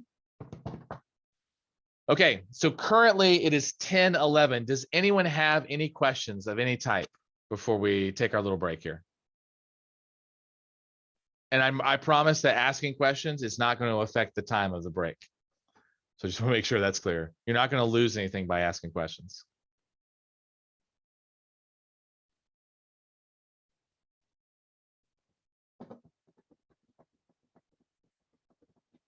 Good. Okay. So if there's no questions, here's what we're going to do. So it's currently 10:12. We're going to come back at 10:30. So basically 18 minutes. I'm going to stick a little timer up. When we come back, we are going to talk about basically getting into developing on AWS, and then also about like permissions management on AWS, which is arguably the first and most important thing you learn. So come back at 10:30. It's about 18 minutes. Take a break, get away from your computer. I'll put a timer up and we'll see you in 18 minutes, okay? Voila. Okay, so let's talk about developing on AWS, because we spent the morning kind of talking about infrastructure and a little bit about EC2 and autoscaling and load balancing. So let's just get into the details here about a little bit more about interacting, right? Okay. So here are the generic steps that you would follow if you are going to get started like with AWS. And so in general, like any service that you would ever use, the first thing you want to do, excuse me, as I lift my desk up, the first thing you want to do is you want to get credentials. That's it. Now, what credentials do you need to get? Well, so if you're logging into the console, obviously you need console credentials. For everything else, you need what's called programmatic credentials, which is basically this long alphanumeric access key and this alphanumeric like secret access key. Now, most of you are probably familiar with this if you've done any work with AWS, but either if you're using the command line or an SDK, you have to use this access and secret key to get access. And that's mainly if you are off of AWS. Like if you were on EC2 running a system, you could actually grant that EC2 system a role, which is basically a set of permissions. So if you're running on AWS, you can actually give yourself a different set of permissions. But for the rest of us mere mortals who are operating AWS, you either need a username and password to log into the console, or you need an access key and secret key. Right. And preferably, by the way, no one knows your username and password, and no one knows your access and secret keys. Like the secret portion and the password obviously being the most important part. Now, once you get credentials, you can then install your development environment. Like I use VS Code with AWS extensions, right? And then you can install the SDK for your language as well into your application. So like, Java, Python, .NET has listed here. And then at any point in time, you can actually just set up your AWS credentials, but it does depend on how you want to consume them. Like to say this is that some people will actually just set up their local environment with the credentials and then let the application pull from that local environment, which is kind of recommended best practice, because then that way the credentials are never embedded inside your code. I have seen some people embed credentials inside their actual application. That's considered bad practice. So typically don't do that. Because once you do that, then that usually ends up committed to a code repo, which means that then, just to say this, like I've seen a company go out of business because they put credentials inside a code repo because someone came in and deleted their entire non-production environment, not even their production environment. So in general, try not to hard code credentials into your application. That's not a good idea. Now, that being said, let's say you get your secret access key and your access key and secret access key. You've installed your IDE or development environment. You've created the whole thing. You then install the SDK for your particular language, and then you just make sure that you can refer to it. Then you're pretty much good to go. All of this, by the way, comes from a service called IAM. IAM stands for Identity and Access Management. IAM is the service that everybody uses in order to manage access to AWS infrastructure. So you may not be messing with IAM, but someone on your security and operations teams or integration teams is messing with it. Because even if you're logging into Active Directory and that's giving you access to AWS, someone had to set up IAM to talk to your Active Directory service, right? Just so you know. So, here in this particular case, John Doe has AWS credentials, and he has a policy associated with his user ID that gives him developer permissions. Policies are nothing more than declarations of permissions. That's all they're doing. Now, Amazon is really big on following, least privilege. So you give people just the bare minimum number of privileges that they need to kind of do the task at hand. So just know they're really big on least privilege. Now, there are three ways. There's three vehicles to access AWS's API. Three ways to access it. So there's the management console, which you saw before. There's the command line, and just to give you a little sample. I'm opening up Git Bash. Notice I'm in USC's too, by the way.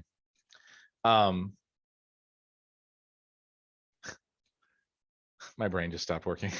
Anyway, I just actually just ran the command line. So the AWS command, by the way, is the command that basically allows you to preface with a service. So like if it was a EC2,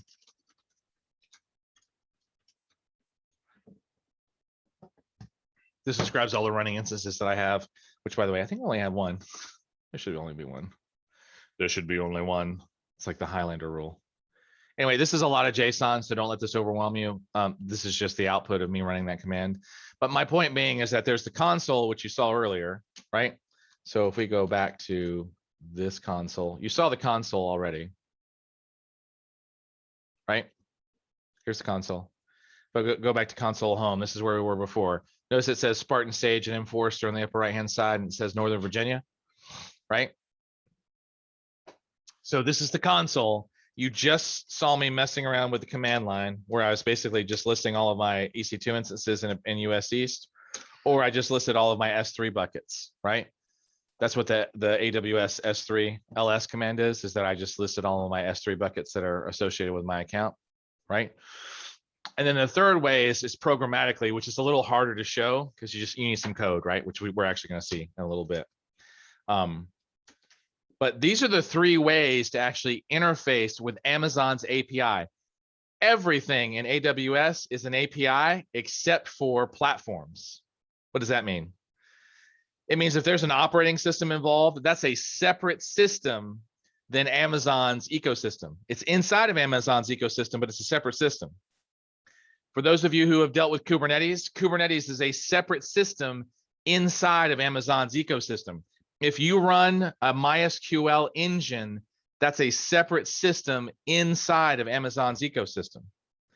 So just know that if there's a separate system, you either need to integrate it with AWS in order to get access, or you might have your own independent logins into those systems.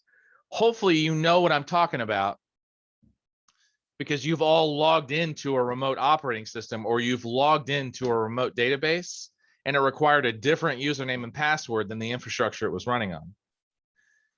So just be aware is that when you create independent systems or platforms, sometimes you have to log into those differently. So this is literally just for AWS access. That's it. Not for those independent systems. So not for an operating system, not for an SQL engine, not for a Kubernetes system, right? Just for the AWS system. So that's what IAM manages. IAM manages access to AWS, not to operating systems, not to SQL engines, not to Kubernetes, right? Just the actual AWS services. And its main job is to control API access, regardless of which of the three vehicles you use. So whether you use the website, the CLI, or a software development kit, which is what an SDK is, this controls access to the API. Now, if you're an amazing programmer and you're like, Michael, I don't need an SDK. I can write my own exponential backoff timers and I can write my own retry logic for accessing the API. Just know that not only are there third-party libraries that will allow you to interface with Amazon's APIs, you can write your own interface to Amazon's APIs. The software development kits are published by Amazon to make things easier, but you don't have to use them. You can use whatever you want, right? If you can speak to the API, which by the way is very well documented and published by Amazon, then you can write your own interface if you want to, okay? By the way, again, this allows you to do anything with the AWS services that you want to, except manipulate what's happening inside of a system. And of course, I say that there's always exception to those kind of little rules, right? Now, Amazon has a bunch of developer tools. I mean, so many developer tools. They're like Microsoft. They're always going after developers, right? Which is totally cool because that's how you win the world, honestly, is the people who write the code. You should go after them. There's command line tools. There's integrated development environment extensions. There's toolkits for practically everything. I don't even know why they list PyCharm there because that's just weird because there is an extension for PyCharm, but they're not saying that. They just list PyCharm. Why not list RubyMine? Why not list IntelliJ? Anyway. Moving on. Cloud9, by the way, is one of their services that actually hosts an IDE inside of Amazon. It just runs all in a browser. Super cool, super quick. And then the command line you saw, but there is actually tools for PowerShell. And then SAM and Amplify, which I think you heard me talk about Amplify earlier. These are just cool command line tools that allow you to deploy Lambdas and other like static websites and whatnot, like really fast. So it's actually those are really cool little utilities.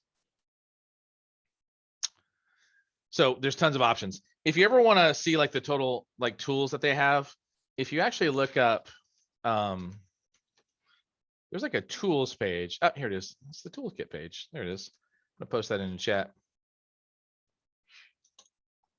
So this, by the way, allows you by programming language. You should probably bookmark this, by the way, to find like the toolkits that you like. So like, for example, since I build usually on Python or Go or Rust, which, you know, Go is over here also, but Rust isn't. Rust is still emerging. If I needed the toolkit for like Visual Studio Code, like I could just grab it right here. Or if I want to start a Cloud9 instance, or if I was just looking for Python articles and tutorials, right? It's like, wow, right? Bunch of stuff out here. Just the beginning. So just know, you can also look at by type, like if you're looking for command line tool, or if you're looking for DevOps stuff, or you need IoT or whatnot, note that there's stuff down here. And then this shows you all the ways that you can actually get hooked in with AWS. I would say that Twitch and Reddit are probably the most active ones now. The user groups do still meet, but they've been somewhat inhibited, obviously, by COVID. Amazon puts on events like crazy. They have tons of evangelists. Just know that, like, you know, there's options depending on what your favorite medium is. I would say Twitch and Reddit are probably like my favorites, and they're the ones that are probably the most active.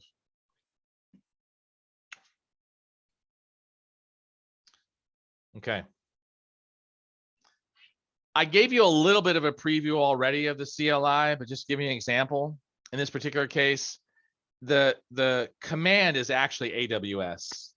And then there's a space, and these are all options, but basically you declare the service, and then you declare the operation, and then you declare any kind of like options you want. And you might say, well, Michael, what's available on the command line? Well, let's go take a look. So if I just type in AWS, it's just going to throw an error. But if I type in AWS help, it's going to do this crazy thing where it lists all of the services that are available. Notice like there is so much here, it's overwhelming. So you really just need to look for the service that you want to use, because otherwise, I'm just hitting the spacebar at this point, by the way.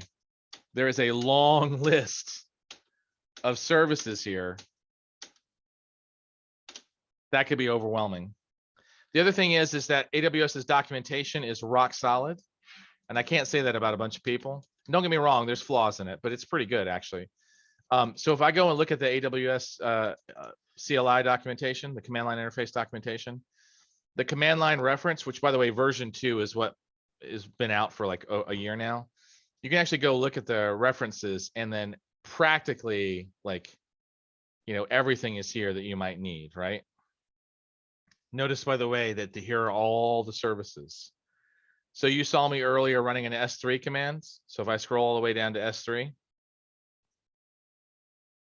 click on that, then you start seeing all the options like ls, which is the command that you saw me run, right? You saw me run an S3 ls in order to list all my buckets. This is where it's listed at. So this documentation is simple, really easy to find. In this particular case, like if I typed in S3, like it would take me actually to, well, I guess not in this particular case. It typically would take me to the S3 documentation. Let's do that. Really? I guess their search function is horrible. That's weird because it was working just last week. Anyway, you can come here to the home page and search for what you're looking for. And then just kind of click through it from there. Sorry about that. Kind of a horrible example here. But every new service, by the way, gets added to the command line really quickly before it's released. So like, for example, Honeycode, which is a no-code, low-code solution that at least recently just got released without programming. You can actually see all the different like pieces and components there. The help function on the command line is absolutely stellar. So you saw before where I could actually get a list of everything. So for example, if I'm not familiar with CloudWatch very well, if I needed more options, I could actually just run it against specific things. Notice that like, let's say, for example, I didn't know how to get dashboard, for example. What I could do is I could run that same thing and just keep adding help to the equation. and it'll just keep giving you options until there's no more options to offer. So in this for get dashboard, I can actually just either list the dashboard name, and there's only, and by the way, these standard options for input JSON, input YAML, and skeleton CLI values, those are all standard for almost every command line option. So this is actually the only real kind of option for that. So just know that help on the command line is very useful. Most people who operate at scale are either on the command line or in an SDK. They're not operating through the console. That's a common question I get. But if you're just messing around with Lambdas or you need visual verification, you're going to use the web console. You're not necessarily going to use the SDK or command line. Because developers of all types, as you probably know, people don't tend to believe that you've actually done anything until you can visually show them something. So do know that you'll use the console for that kind of verification, but you'll save the command line for when you need to do repeatable things. So dry, right? Do not repeat yourself. Just do it on the command line and script it if possible. So that's the command line. SDKs abound, by the way. So as you saw from that tool site that we were visiting before, if we close this down and we go back to the tool site, note that they've got most major programming languages here. Obviously, some of the evolving ones, like Rust, for example, is not listed here yet, but they just haven't gained momentum. So I'm sure if they stay, Amazon typically makes an SDK for them. Okay. I'm gonna close out some of these things really quick. Do we need to pull an image? No, we're gonna skip that. Okay. When you connect to a service, by the way, basically you can either use the service client API or what's called the resource API. The SDKs generally have robust support for the service client API. That means typically you have one method endpoint per service operation. You have objects for like both the request data and the result data. And so, what will happen in most cases is that the SDK is actually going to provide a set of client classes that will expose like a direct mapping to the services API inside of AWS. So like the client objects have a method for each operation that the service supports, with corresponding objects that represent like the request parameters and the response data. So using this low-level API gives you a lot of control over your requests, and it enables you to really tightly control both the behavior and the performance of your API calls. So for example, the SDK for Java and for .NET, has client classes corresponding to like the S3 client or the DynamoDB client, right? Now, there are some higher level, like some of the SDKs, like for example, the one for Python provides higher level APIs and they're called resource APIs. These APIs are a little higher level abstraction than the lower level service client calls, right? And so they represent classes that represent each of the conceptual resources that you interact with when using a service. So it's like the object instantiation is like S3, right? And so these classes are going to expose methods that allow you to invoke actions that can be taken on the object or resource, and with retrieval links to like other like related resources. So for example, the like S3 client, which is kind of like the one we were referring to for the service client, it's going to expose methods to perform actions on S3, and it has a unique identifier object with like key attributes like last modified or recently accessed or that kind of thing. So resource APIs in general, the key takeaway here, they're easier to understand and simpler to use as they provide higher level abstraction, but they don't provide as much control as service client APIs. So in general, there's a tendency, of course, like favoring managed services. There's a tendency to favor resource API usage. But if you need more control, you can always step down to the service client API, right? So just know, like, for example, .NET and Java will have both, but like Python will typically have like a resource API. Most of the newer SDKs are focused on resource APIs and don't give you low-level control like the service client API does, right? Let's see. I don't think there's anything else to add per that. Because the service client has one per method operation. Resource has one per object. Yeah, I don't think there's anything else to add for that. Obviously, there's a tendency to favor, right? All right, so here, by the way, is basically some Python code using Bodo. basically like how to list objects in a bucket. So notice that this is using the service client API at the top level. Notice that S3 client is being declared right with the Voto3.client against the S3 object. And then what they're doing is that they're then executing against like a bucket in that particular case, right? And so they're looking for a response against context and then printing the content in general. In the resource API, what they're doing is they're just saying, okay, same thing, right? We're declaring that S3 resource equals this particular class around S3. And then we're saying, look, bucket equals my bucket. And for every object in the bucket, I just want you to print out what's there, right? So essentially the same thing, but you're going to get more control of the top one and easier and higher abstraction in the bottom one. That's really the distinction. So bottom line is if you're looking for more control, you might shift to the service client API. Most people aren't running into that problem, by the way. Most people just stick with resource APIs.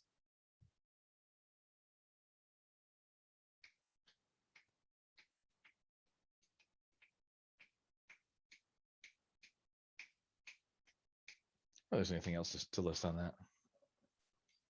Okay. So remember, service client, more control, resource API, more abstraction, easier to define, tendency to favor the resource API.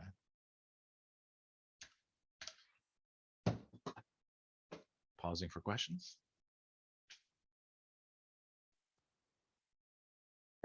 No? Okay. Okay. Now, when working with regions, because remember, we talked about this, there's availability zones inside of regions, and regions are like Virginia, Ohio, Oregon, right? There's different regions in different locations. So obviously, when you start a service or you put data inside of a service, you're sticking it somewhere in the world. It's actually in a physical location. Just even Amazon in some cases doesn't know exactly where. They just know it's like somewhere in the data center, right? And so with all of the SDKs, you can actually specify a generic region reference that says this is my default. But when you instantiate objects, you can also say, like a service client, right? You can actually set it at the time that you initiate the object. So you could change the region, actually. So literally, you could actually create a separate region declaration for every instance, for every service client that you declare, right? Most of the time, though, just to say this, and whether it's Windows, or Linux, or Mac OS, for every single operating system, if you go to your home directory inside your system, like I'm on Windows right now, right? I'm not on my Linux or my Mac OS client. If I go to a directory in my home directory and I go to .aws, inside .aws, and ignore that provider.tf, that's just me messing around with Terraform, which is a whole other product, right? There's a config and a credentials file. And now I'm not going to show you the credentials file because that'll give you all my keys. But if I look at the config file, notice that I have a bunch of student accounts listed here, a bunch of profiles basically. And notice there's a region declaration for each one. Here's the cool thing. If you're using Python, for example, it's just going to pull from this config file whatever your default is. Now, you didn't see a default, so let's try that again.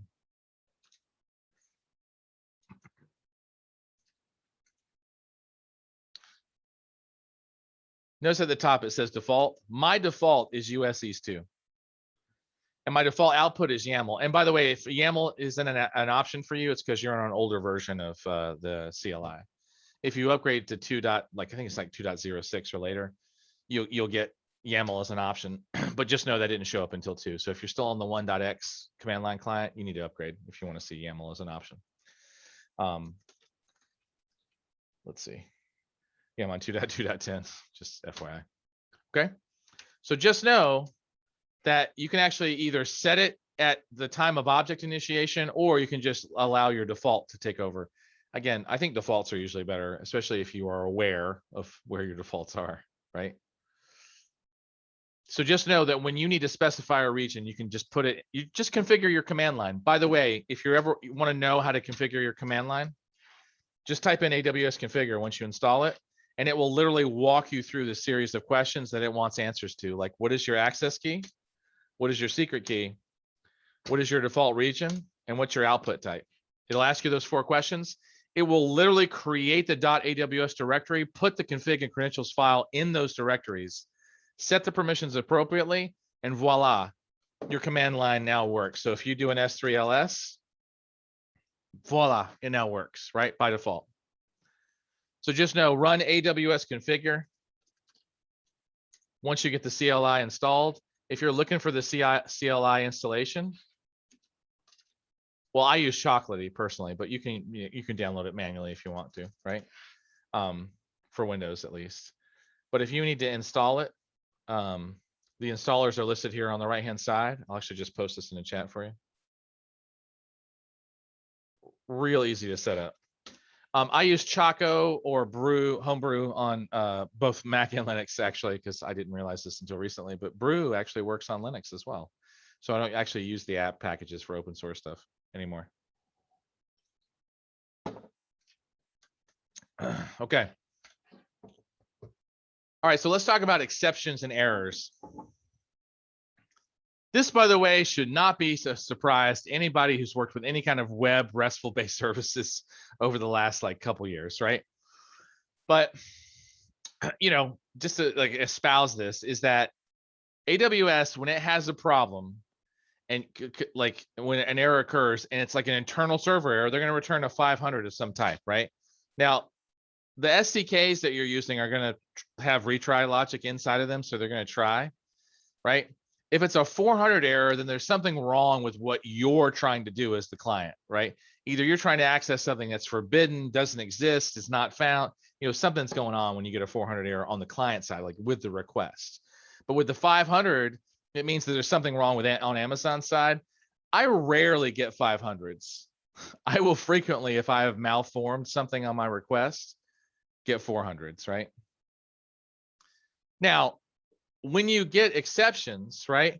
Java, as an example, will throw like unchecked runtime exceptions when like there's like a service exception, and by the way, it'll throw out the codes, the AWS error code. It'll throw a detailed error message out for the service.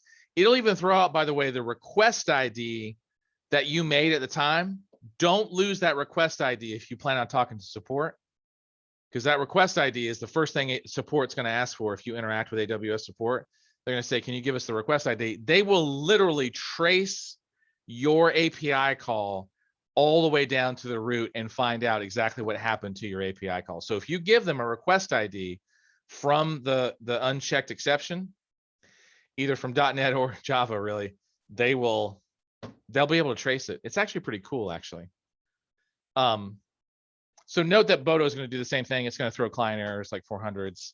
JavaScript's going to do the same thing, right? It's just it's basically, you know, with like JavaScript, for example, each service method that sends a request can accept a callback as the last parameter, like with like a signature function. So the callback is called when the error data is available, and so it will actually kick like it back to you. So you'll see the error messages with details.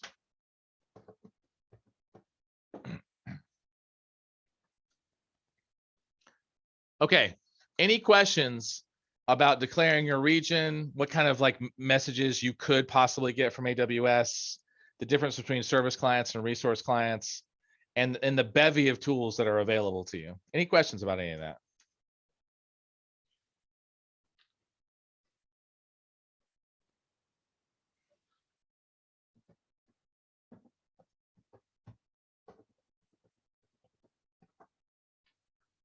No? Okay.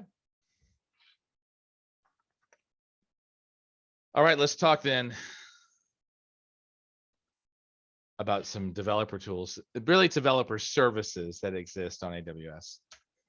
All right, so Cloud9, which I mentioned before, is basically an IDE that you boot a virtual machine up inside of AWS, and it just gives you this beautiful IDE to use. So like, as an example, I'll just go ahead and kick one off just so that we can actually see one. Let me close this out. Did I accidentally close my console? Oh man, I hope I didn't. I don't want to log back in, but I might have to. Oh no, I don't want to do that actually. Can we go back? Yeah. Nope. Usually that says login and you're asking me again. Let's try that again. Here we go. All right, so we're back in here, and then here's Cloud9. So I'm going to go into Cloud9. I'm in Northern Virginia, and I'm just going to create a Cloud9 environment. This is just, class test for the class. And the next step, I want a new environment. I'm just going to do a T3 small just because I like it so much. I'm going to stick with Amazon Linux 2. And then after 30 minutes, it's going to shut itself off. And so I'm just going to click on next step and then create environment. And then what will happen is that immediately it started booting a virtual machine. So here we are at 11:01:30, right? When I click start, and let's see, that's 10 seconds. Here we are at 15 seconds. And basically, like probably within the next 15 seconds, this thing's actually going to boot up. Now, oddly enough, Virginia tends to be a little slower just because there's so many API calls and things happening with Virginia. In Ohio, it's usually up within like 30 seconds. So I just hit 30 seconds just now, right? By the way, this is booting a 2x2 virtual machine, so it's not super teensy. But notice that it's already switched gears after 30 seconds. Here we are at 45, right? And now it's actually connecting into the environment because it's probably booted at 30 seconds, and now the software is starting up. And now we're approaching a minute since I hit start, right? And then guess what? The thing is up. So 1 minute after, not even 1 minute, by the way, after I hit start, I have a whole IDE up that I, could be pre-configured and have everything else like ready to go in it, right? And, by the way, I can add a new terminal window, right? Notice that it's already authenticated because it knows who I am, right? And here I am in an IDE, and I can, create all kinds of directories, add stuff to it. This probably already has Python on it already, right? Which it does, running 3.7. So you just saw it, right? That's Cloud9 development environment. You can add plugins and other things to Cloud9, but this is already integrated with AWS, and you saw it took 45 seconds to start. By the way, if I just let it sit for a second and it shuts itself off, it usually takes about 20 seconds for it to start back up once it's already been started and it just put itself in a quiescent state, right? Pretty cool, I think, right? And again, you can customize this. And so this is a great fallback for me if I don't have access to my local VS Code because I don't have access to my laptop or on a client side that's locked down. This is a great option. So that's Cloud9. And then, Cloud9, you can define whatever you want. It hooks in with all the native services, so you can like integrate with code commit and whatnot easily. It is integrated with AWS, so you don't have to worry about getting an integration toolkit. All that's taken care of for you. All the permissions are already set. Cloud9 is built for serverless, and by the way, it already has, like you just saw, it has the tools installed, right? So, oh God, what am I doing? My brain's not working. I think SAM is already installed as well, if I remember correctly. So the serverless application model, EKSCTL, is that already? No, EKSCTL is not installed because that's not actually a native tool. But all of the native AWS tools are already installed in this environment. Oh, and by the way, you can share this with other people. So you can share the link with other people. They can open it in your browser and people can like mob or like pair program, which, seems to be kind of a thing. When I worked at ThoughtWorks, they really pushed that a whole lot. People seem really resistant to that because they felt like they lost productivity. But quality for pair programming shoots through the roof when you have a second set of eyes. Think about how many times you're troubleshooting and you show it to a friend and they instantly see the thing that you just spent 30 minutes trying to figure out. Just know that works that way with pair programming as well, especially with disparate skill levels. So it's really fun. Cloud9 editor, as you can see here, is already self-aware around YAML and Python and .NET, right? And you can add other functionality to it. The ACE editor, which is kind of the thing that's embedded here, automatically does syntax checking and auto completion and code folding and split planes and right? So, oh, actually, it all says that there that I just like rattled off the top of my head. Okay. There's all kinds of runtimes, right? All kinds of debuggers, right? That you can use. I actually just started Cloud9 for you, so you actually saw that. And that's Cloud9, really straightforward. Now, the other tool, other than the integrated cloud-based IDE that Amazon wants you to be aware of, is called X-Ray. Now, X-Ray is super cool, but it is a little chunky to set up, right? So I haven't done it, and they don't even ask us to do a demo of this, right? But basically what this does is that X-Ray creates a service map. It's a tracing tool. So if you need to trace a session from entry point into your application all the way through a bunch of services, all the way to like a database, for example, guess what? This is exactly what X-Ray is for. It actually traces, records traces, creates a service map. And by the way, here's the beautiful service map that it creates. It will tell you from client to end how long it took on average for someone to, like a client, to traverse your entire set of services. And if there was throttling or errors or any kind of problems, first of all, if there are errors, you see red here. But notice there's purple throttling and there's some errors that, well, so faults, sorry, are red. The errors basically, like it's shown here in yellow. So it's showing a little like, oh, we had some problems with the selfies processor demo, right? There are some issues here. So notice that there's two Lambda functions. You've got a recognition service in the lower right, and you've got a DynamoDB table in the upper right.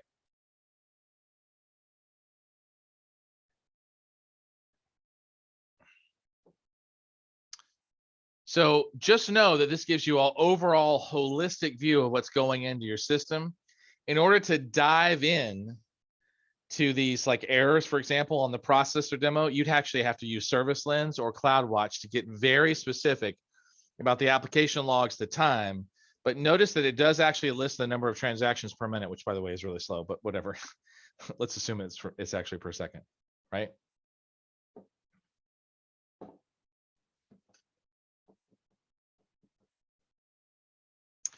So this is what X-Ray is for. X-Ray is for holistic tracing of systemically how does a user request move through your entire system of services. Now, X-Ray integrates with a whole bevy of services. And what it does, by the way, is each section of this journey is called a segment, right? As part of the entire trace. So you can isolate individual segments of the client journey and dive into those and see exactly like what's going on.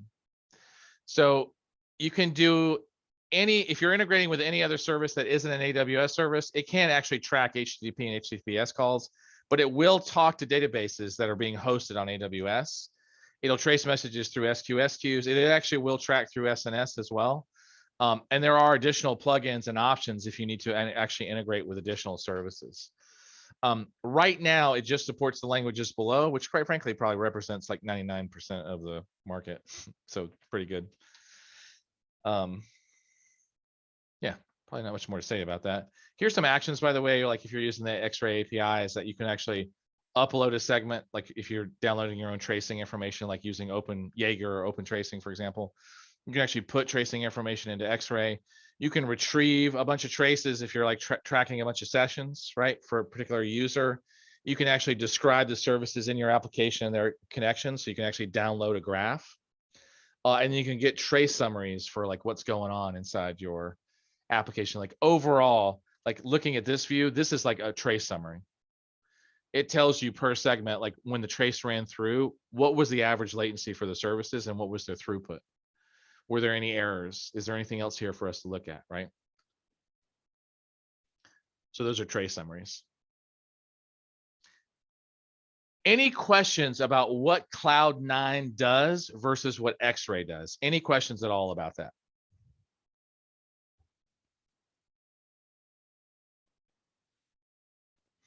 Sorry, feeling a little tight today, so I'm stretching a little bit. No? All righty then. How to drill down. So someone asked me just now, they said, how do we drill into these, right? So just to show this, if we go back to the console for a second, X-Ray, I believe, has its own console, right? And so if you're running an X-Ray application, you can get the service map and tracing, you can dive in. So that service map that you were looking at will allow you to dive into a certain level into the data. But oddly enough, what you actually need to do in order to go deeper on that is you actually have to go to a service called CloudWatch. CloudWatch is pretty much the metrics repository for AWS. It also includes logs, But don't be fooled. CloudWatch is a ridiculously complex product because it's grown from metrics and logs to like all kinds of stuff, including insights and application monitoring. So this service lens map, so when you do traces in X-ray, the traces will actually show up in CloudWatch. In order to dive into them, you actually need to come to CloudWatch to really like peel these things back even further. And if you do a service lens map, it'll allow you to go even further into the details. But Bob, just to say this, there isn't 100% integration yet between X-ray's level of macro detail and CloudWatch's level of micro detail. So in other words, you'd have to actually come in here to the logs, pick the particular log group that you wanted to see information for, and you have to like drill into the logs. So like, here's an example. I think this is an RDS database that it might actually still be running. Maybe not. But what would happen is that this would list a bunch of events, and that's how you would correlate with your traces, is you'd actually have to dive into CloudWatch in a little bit more detail. So the like click through integration is not there yet for drill down. They're working on it, but you'd have to come into CloudWatch and kind of peel this back a little bit. Yeah. Yeah. So not there, getting there. X-ray, by the way, is a relatively new service. I think it just came out within the last 2 years. So it doesn't have like the full feature set yet, but it's a very robust service, very useful.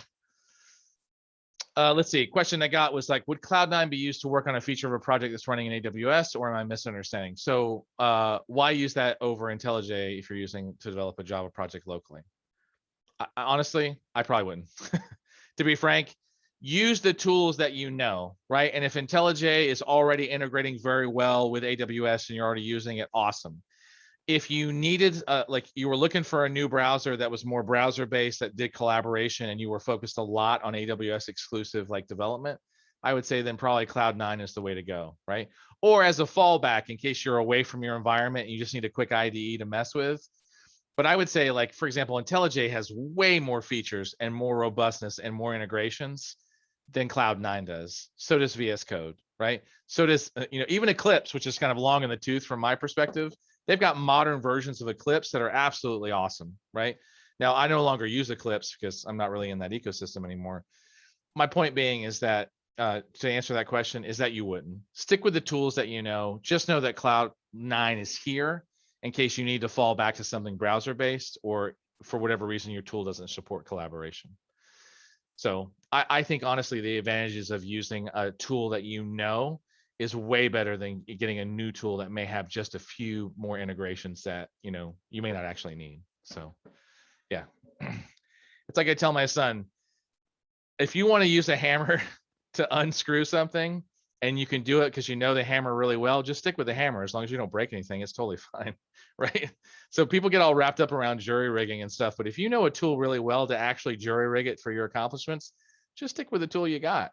Knowing tools, I think, is an incredible benefit for teams, right? So when people are passionate about their tools, they know their tools, you should just let them stick with that. When comparing, like, for example, the usefulness of IntelliJ with Cloud9, no comparison, right? Stick with the tools you know. I know Amazon would be like, what did you say, Forrester? Like, look, that's the reality of it, right? All right, good questions. Any other questions?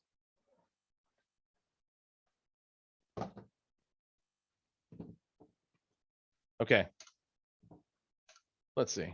All right, here's some, hey, we just talked about CloudWatch. Let's talk about CloudWatch again, right? So really important. I know that you're going to be like, isn't this an operations function? Nah, kind of, right? But just let me say, as a developer, first of all, I'm sure some of you have done Lambdas because I saw that in some of your descriptions. So you know that if you need to troubleshoot Lambda, you're going to have to go to CloudWatch. Why? Because there's no other place, actually. There really isn't. If you run a serverless function, which is what Lambda is, and you run some Python code out there, and you're trying to debug it, so you put some breakpoints and some print, print statements in there, and you're trying to find out where those things are, they're going to be in CloudWatch. So if you're using Lambdas, you're already familiar with CloudWatch, right? CloudWatch is the metrics repository. But again, just like other services inside of AWS, this is misleading because CloudWatch is actually a meta service. You're like, what does that mean, Michael? What do you mean a meta service? I mean, look at this ridiculousness. It's got alarms, logs, metrics, events. Events, by the way, is so powerful. They're actually rolling this out to its own product. They're actually calling it Event Bridge. See this at the top? Because people are using this for event-driven architectures. And then we've got application monitoring, which has traces, resource health, synthetic canaries, which allows you, by the way, to basically synthetically trace a connection from end to end, right? So you can basically like test simulated users, right? Container insights, Lambda insights. I'll be frank, I don't even know what contributor insights are. This wasn't even here the last time I really looked at it. So I don't even know what that means. So we're just going to scoot over that for a second. Application insights, which I am actually familiar with, which basically is like an application performance monitoring tool. This is all just within CloudWatch. You could spend months just learning like what all these services actually do and running through tutorials for these alone. So I mention this because most of the time you're going to spend your time troubleshooting Lambdas in the metrics section, right? And now I don't have any Lambdas running, but I'm gonna have to fix that. And then in the log section, which is where you saw me earlier having the RDS logs, right? So just note that this is where you're going to be when you run your labs, is you're going to be kicking the tires on CloudWatch to check your invocations and stuff like that, because this is where all of the metrics for all the services actually live. So CloudWatch is a meta service, but mainly for Lambda, you're going to spend most of your time under logs and metrics. That's where you're going to spend most of it. Now, what does CloudWatch do? It really is the log, alarm, metrics, insight. It's basically the like, how is my application doing center for AWS? That's what it's for. So this is where you log and collect metrics. This is where you monitor and store logs. This is where you set alarms. This is where you view graphs and statistics. And by the way, look, there's corresponding services on the right-hand side for each of those statements, right? So you can see that if you need like CPU and disk, go look at metrics. You want to see logs? Look at logs and events. You want to automatically trigger responses based on thresholds? Go look at alarms. You want visualizations? There's dashboards, right? And by the way, that doesn't even begin to touch on all the services we just looked at. Let's take a look again. Where's application monitoring and insights in this list, right? But if you need application monitoring or you need insights about either your Lambdas, your containers, your application in general, guess what? It's all here. So just something to be mindful of, to be aware of, is that if you're looking for data about the performance of your application and its state changes, CloudWatch is your friend, okay? Now, that's the main thing to remember. CloudWatch is how you get performance data, log data, error data, like it's how you get data about your applications. Now, it integrates in with a bunch of stuff. CloudWatch is an integrator. It is a connector, right? So in this case, if we're running load balancing, because remember we talked about load balancing earlier, right? What if latency or CPU utilization, I want to make sure that my web-based application is running at the lowest latency necessary for my business? Well, guess what? This is how that happens. CloudWatch has some threshold alarms where you're saying, look, if latency goes above 100 milliseconds, I need you to talk to autoscaling. And what will happen is that CloudWatch will hit the alarm and it will talk to autoscaling and say, hey, by the way, latency went to 120 milliseconds. And the autoscaling policy says, oh no. I know I'm making up personalities for these. It doesn't go down like that.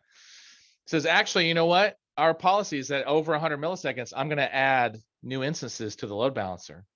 And so what it will do is it will actually add new EC2 instances. The autoscaling policy will actually add new instances to the load balancer until that alarm goes down.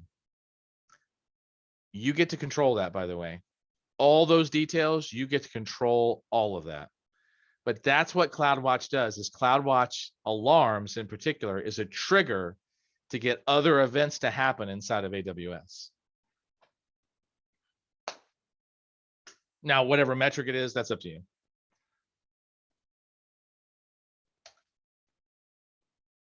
Okay. CloudTrail.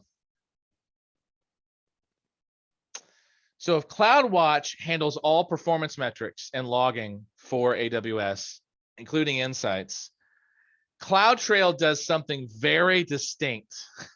Okay. CloudTrail is an interesting service because CloudTrail tracks every API call made against your AWS account.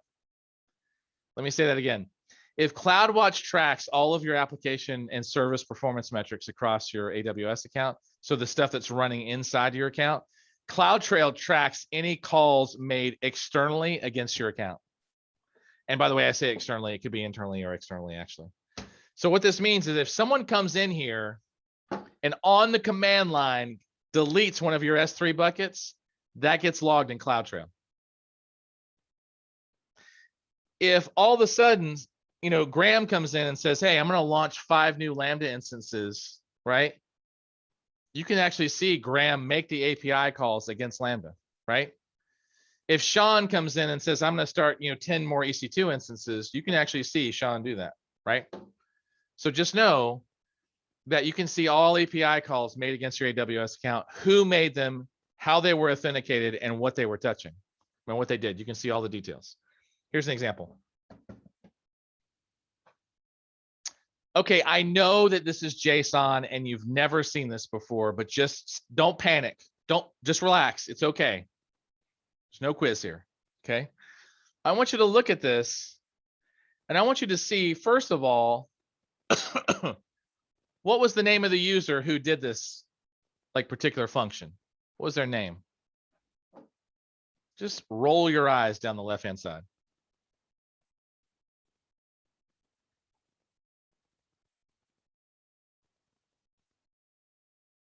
Right? It's Alice.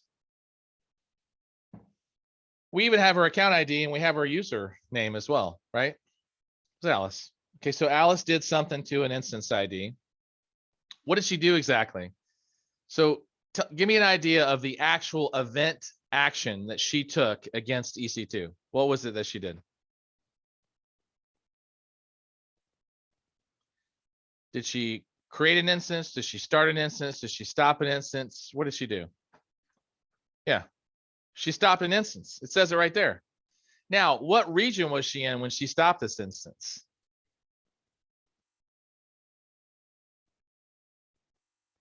She was in Oregon, right? US West 2. And it looks like she might have done it from the actual command line because there's the EC2 API tools. Looks like she was running 1.6 as a version. So that's pretty old, right? Yeah, and so there you go. So this is a CloudTrail log, right? This is, by the way, constant. When you turn CloudTrail on, this is what's constantly being monitored, right? So this allows you to basically figure out, especially it, and this isn't, to be clear, this isn't so much like let's track down the user who did the bad thing, although it can be used for that, not necessarily internal, but external. But also hey, who spun up I can't find out who started these 10 instances, and I don't want to delete them because they're actually being used. The CPU utilization is actually high on them, meaning someone's using them.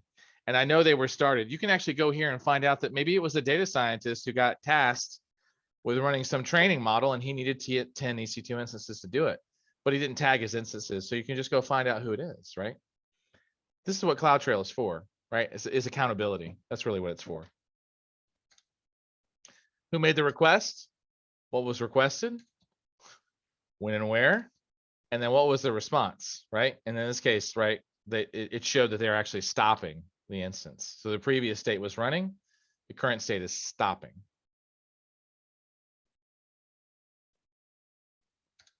Good. Now, all of this event ID history, by the way, you can actually look at the last 90 days of recorded API activity. You can also download a file with all the information. Notice the very specific request ID that's on the right-hand side. You can see the source IP address, right? You can, in this case, it looks like the systems manager was doing something, updating instance information against Oregon. Here is some more event history, kind of continued, by the way, right? In this case, by the way, the username was test user. Looks like the event source was S3. And they were listing buckets in Oregon.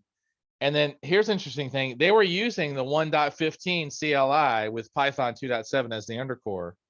right? And it was just a straight up API call. So even if you've never seen this before, you can derive the information that you need just by looking at it, right?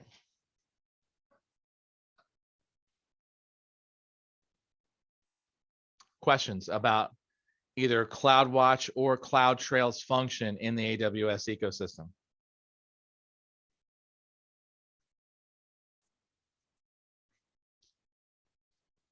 No? All right, then. All right, let's do a little knowledge check. All right, true or false, once again. Okay, reading from left to right, top left to right. True or false, the service client APIs provide a higher level abstraction than the lower level calls made by, say, like a resource API.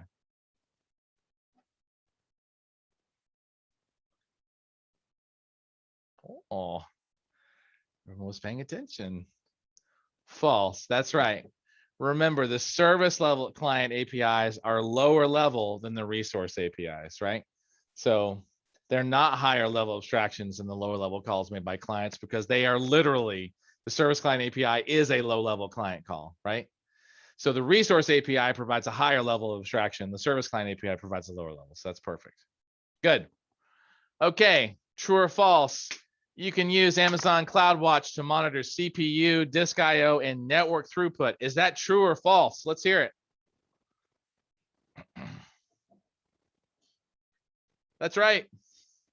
That's literally what we just talked about. CloudWatch is the performance metric and logging repository. This is where you get your performance information.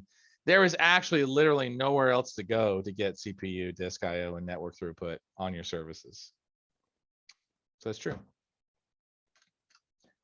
Okay, true or false? Amazon AWS X-Ray can tell you who made an AWS call and what they requested. There's a missing word here. This is confusing. They're talking about AWS calls. Can X-Ray tell you about AWS service calls and AWS API calls? Can they tell you about that? No. All right, so someone, good, I see false. Someone tell me the service that we would use if we wanted to understand who made an AWS API call and where that came from. Perfect. CloudTrail. So now you know, if you need performance information, you're going to go to CloudWatch. If you want AWS API calls, you're going to go over to CloudTrail. And that's assuming, by the way, it's turned on. CloudWatch, by the way, is turned on by default. So CloudTrail has to be turned on. Okay. All right. So then good. So then someone tell me this. What is X-Ray going to give you information on? If it's not going to give you AWS infrastructure and it's not going to give you service metrics, in a word, describe what X-Ray does for you in relation to applications. What does it give you? Actually, you could throw a bunch of words out there. Because you can get performance information from X-Ray, right? Trace, I see Bob posted trace. Overview of the call chain, absolutely. Service map, that's absolutely dead on, right? That's what X-Ray is going to give you if you turn the X-Ray daemon on, the little like background agent. If you turn the X-Ray agent on, it's going to give you end-to-end tracing, overview of the call chain. It's going to give you a service map that you can look at. Now you can get overview metrics, but I said you have to go somewhere else in response to somebody's question if you want detailed metrics. Where do you go if you want detailed metrics about your application once you get past X-Ray? Where do you go to get performance information and metrics? Good. CloudWatch. So when you need to get into the weeds, you need to get into the detail, you're going to go into CloudWatch. X-Ray gives you the overview of like, hey, here's a problem. Go take a look at this, and then you can dive into CloudWatch to get it. Good. Okay, lower left-hand side. 500 series error code indicates how to handle the error in the application. Is that what a 500 says? Does a 500 say, you know what, you need to do something with your client, right? You're the problem. I'm not the problem as a service. You're the problem. Is that what 500 says? No, no. A 500 error, when you get that back, says, I'm the problem. As the service, I'm the problem. You're not the problem, client. I'm the problem. A 400 error obviously says, you're the problem. I'm not the problem. If only it was so clear in our relationships. Is it me or is it you? Right? Anyway, moving on. Okay. So good. I see falses there. All right, last one. You can use the APIs and SDKs directly, or you can use the CLI and the AWS Management Console to manage AWS. This is like, there's like missing words here. Is this true? Can you use APIs and SDKs or the CLI or the AWS Management Console to manage AWS? Is that true or false? Did I say those were options? Good, good. High five to everybody. People paying attention. This is good. Yeah. So yes, you can. Remember, there are 3 published vehicles by AWS. You can do the console, the CLI, or their SDKs, or there's the 4th one. You can just write your own interfaces to the APIs. You don't have to use AWS stuff. So all of that's true. It's good. Okay. Hopefully you learned something. If nothing else, maybe not to use. Maybe you don't. You're like, I'm not interested in Cloud 9. Who cares? But X-Ray, CloudWatch, Cloud Trail, right? So, any questions about any of that stuff?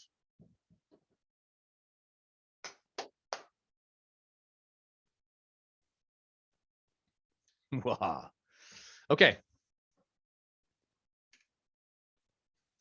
Good. We have one little bit to cover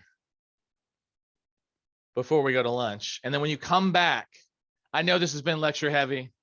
We're going to switch over to like lecture lab, lecture lab, lecture lab, lecture lab, lecture lab. So that'll be like the remainder of the time. It'll be less of me talking and doing my little dog and pony show, right? It'll be more, you know, hey, we get to put our hands on this kind of thing. All right, so I'm going to talk for about 28 minutes and then I'm going to stop because we're going to lunch right at noon. You guys have been troopers, by the way. Thank you for sticking with me, right? You pick something up. All right, so let's talk about arguably the biggest savior and the biggest pain in your rear end in terms of services in the world, which is IAM. Because IAM is the service that you have to figure out in order to get access. And it's also the one that controls permissions. It's also the one that has you like grabbing your hair. You see this? My hair is falling out. My hair's falling out because I've been dealing with AWS too long, right? So we're going to talk about IAM because it's an awesome service, but if you don't know what you're doing, it really bites you in the rear end, right? All right. First things first is that there is a lab after this, right? So we will get to a lab. But let's talk about the shared responsibility model first, okay? So the shared responsibility model, by the way, is not unique to AWS. This basically says, here are the things that you're responsible for from a security perspective, and here are the things that AWS says they're responsible for. Just to mention this, by the way, AWS has a ridiculous number of security certifications, both EU certifications, global certifications, APAC certifications, US certifications. They have built environments that are GovCloud specific for the DoD. They've also built environments for the CIA and the NSA. Now, they didn't allow them to touch the environments, but you know, they helped them build their stuff, right? So my point to all of that is I feel like I could argue that first and foremost, AWS is actually a security company. And here's why. Can you imagine the headlines if it ever comes to light that an AWS employee was able to compromise one of a customer internally, steal all their data, make profit, and negatively impact the business? Can you imagine what would happen to this whole cloud game if something like that happened and it was major and made headlines? This was the #1 argument against cloud in 2006. Everybody was like, there's no way Amazon is going to be successful for this. How in the world can they do security better than us? I have full control. How can I trust you? Now, having been through 3 major audits with AWS to get a company certified, I got to tell you, AWS has their stuff together. Now, nobody's perfect, so don't let me like make it sound like they're like suddenly flawless. They're not. But my point being is that AWS is really trying with security, and they have a fabulous security team. And so as we talk about this, just know that this is just the tip of the iceberg. It's ridiculous how much security is available and how much they protect us 24/7 when you're in the AWS ecosystem. Okay, so back to the shared responsibility model. So here's what this says. I'm just going to break this down for you because you're probably looking at this and going, Michael, ugh, God, what does this even mean? Here's the deal. If you can configure it or log in, or you have put it in AWS, those three things, you can configure it, you can log into it, or you have put it in AWS, you're responsible for it. So if you stick credit card information inside of AWS and you don't encrypt it, and I don't just mean client-side encryption, like before you stick it in AWS, but I mean you don't flip the configuration toggle in AWS to encrypt it. Like that's all you. That you're responsible for how you configure and run your data in AWS. Like if you haven't signed up for this, by the way, there's a great newsletter called Last Week in AWS. And it's a gentleman named Corey Quinn from the Duckbill Group, and he delivers snarky yet educational information about AWS. And I feel like we're brothers in arms a little bit because Corey publishes every week this S3 list of people who have gotten their S3 buckets basically compromised. And just so you know, it takes like 3 or 4 checks for you to publish your S3 bucket out to the world. And if you put credit card information in there, you've said yes to that like 3 or 4 times. So AWS isn't responsible because they've warned you like 3 or 4 times. Are you sure you want to make this bucket public? Hey, by the way, by clicking yes to this box, you are now opening up this entire bucket to the world. Is that what you meant to do? So by the way, that's what they mean between the customer responsibility and the AWS responsibility. If you can't configure it, if you can't log into it, and you didn't put it up there, then you're not responsible for it. AWS is going to handle everything else. I'll give you an example. Who's responsible for the physical security of Amazon's data centers, you or Amazon? Is the customer responsible for the physical security, or is Amazon responsible for the physical security? Right? So someone put Amazon, and that's accurate. I don't even know where Amazon's data centers are. I cannot log into it. I can't configure it, and I didn't put it there. So that's what this shared responsibility model says, is that, for example, if you start up an operating system that you can log into in AWS, who's responsible for patching and securing that operating system? Is it the customer or is it Amazon?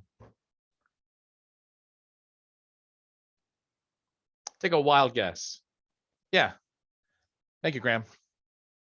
If you can log into it and you launch it, and all of a sudden it gets compromised because you didn't patch it for 3 years, you launched an operating system. Amazon's not going to manage that for you. That's an unmanaged system, right? So if you launch it and you can log into it or configure it, Amazon expects you to secure it because you're taking responsibility for it, right? Now, don't get me wrong. I know some of you have run Fargate for ECS or EKS, and there's no servers there.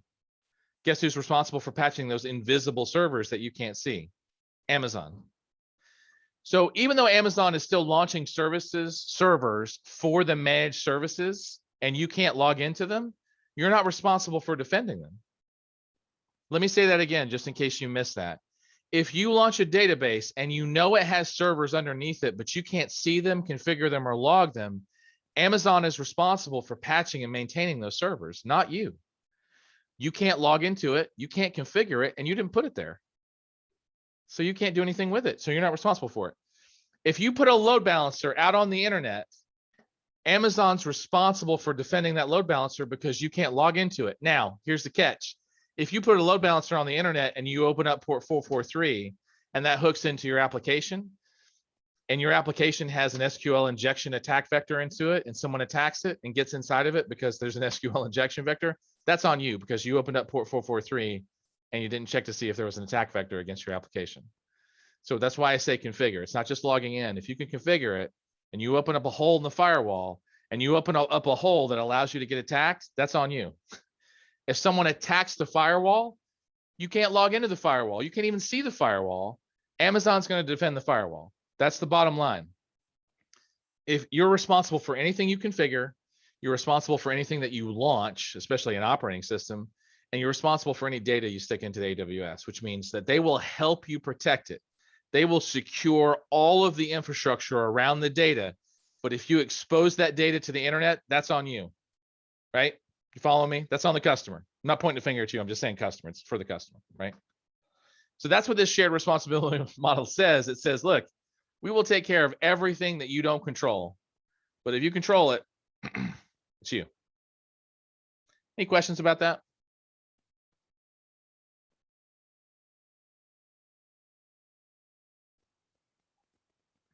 Cool. So glad that I explained that so perfectly. Just kidding. All right, customer responsibility. So notice like Oracle instances, EC2 instances, guest OS applications, security groups, which a security group, by the way, is a firewall, right? You're responsible for how like vulnerable your application is. You're responsible for any operating systems that you start. You are responsible for holes that you stick in your firewall. That's all that is saying. It's just reaffirming what I just told you. Now, all of that being said, let's talk about controlling access to your AWS account.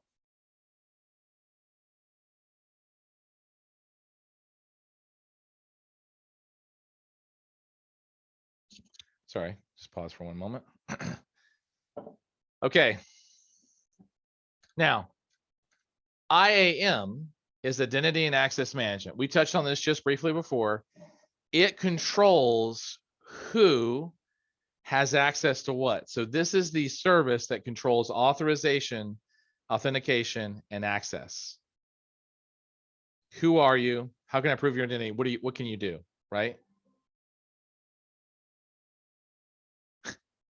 Sorry, I got a bunch of devices talking to me for some reason. So think of these like things that you're already familiar with. First of all, we're all familiar with users and groups. We are, because you've probably either gotten a username and password, or you've been part of a group that had a username and password. And that username and password probably had a set of permissions attached to it in the form of a declared policy, right? So we're familiar with this because, like, if you're an administrator on a system, that means you have a set of permissions, usually a policy that says you can do anything you want. That's what an administrator does. But if you're a user on Gmail, you only have access to your user account. You don't have access to everything, right? So that's not going to be useful, right? And so the only thing that's a little weird here is roles, which I'll talk about here in just a second. But roles are just slightly funky and just require a little bit of like thought to really pull off. Okay. So if users are the core entity inside of AWS's IAM, just know that we use users when we want to give long-term permanent access to AWS resources. So for example, typically every user who accesses AWS who works for a company, they're going to get a user ID. So they're going to get a username and password basically, or an access and secret key. You're already familiar with this because you probably have access that way as well, or you're using Active Directory, which is another form of permanent user access, right?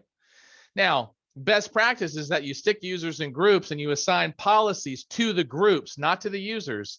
So policies get assigned to groups and it says, look, if I'm part of project ABC group, I get the following permissions to this project. If I'm part of project XYZ group, I get a different set of permissions.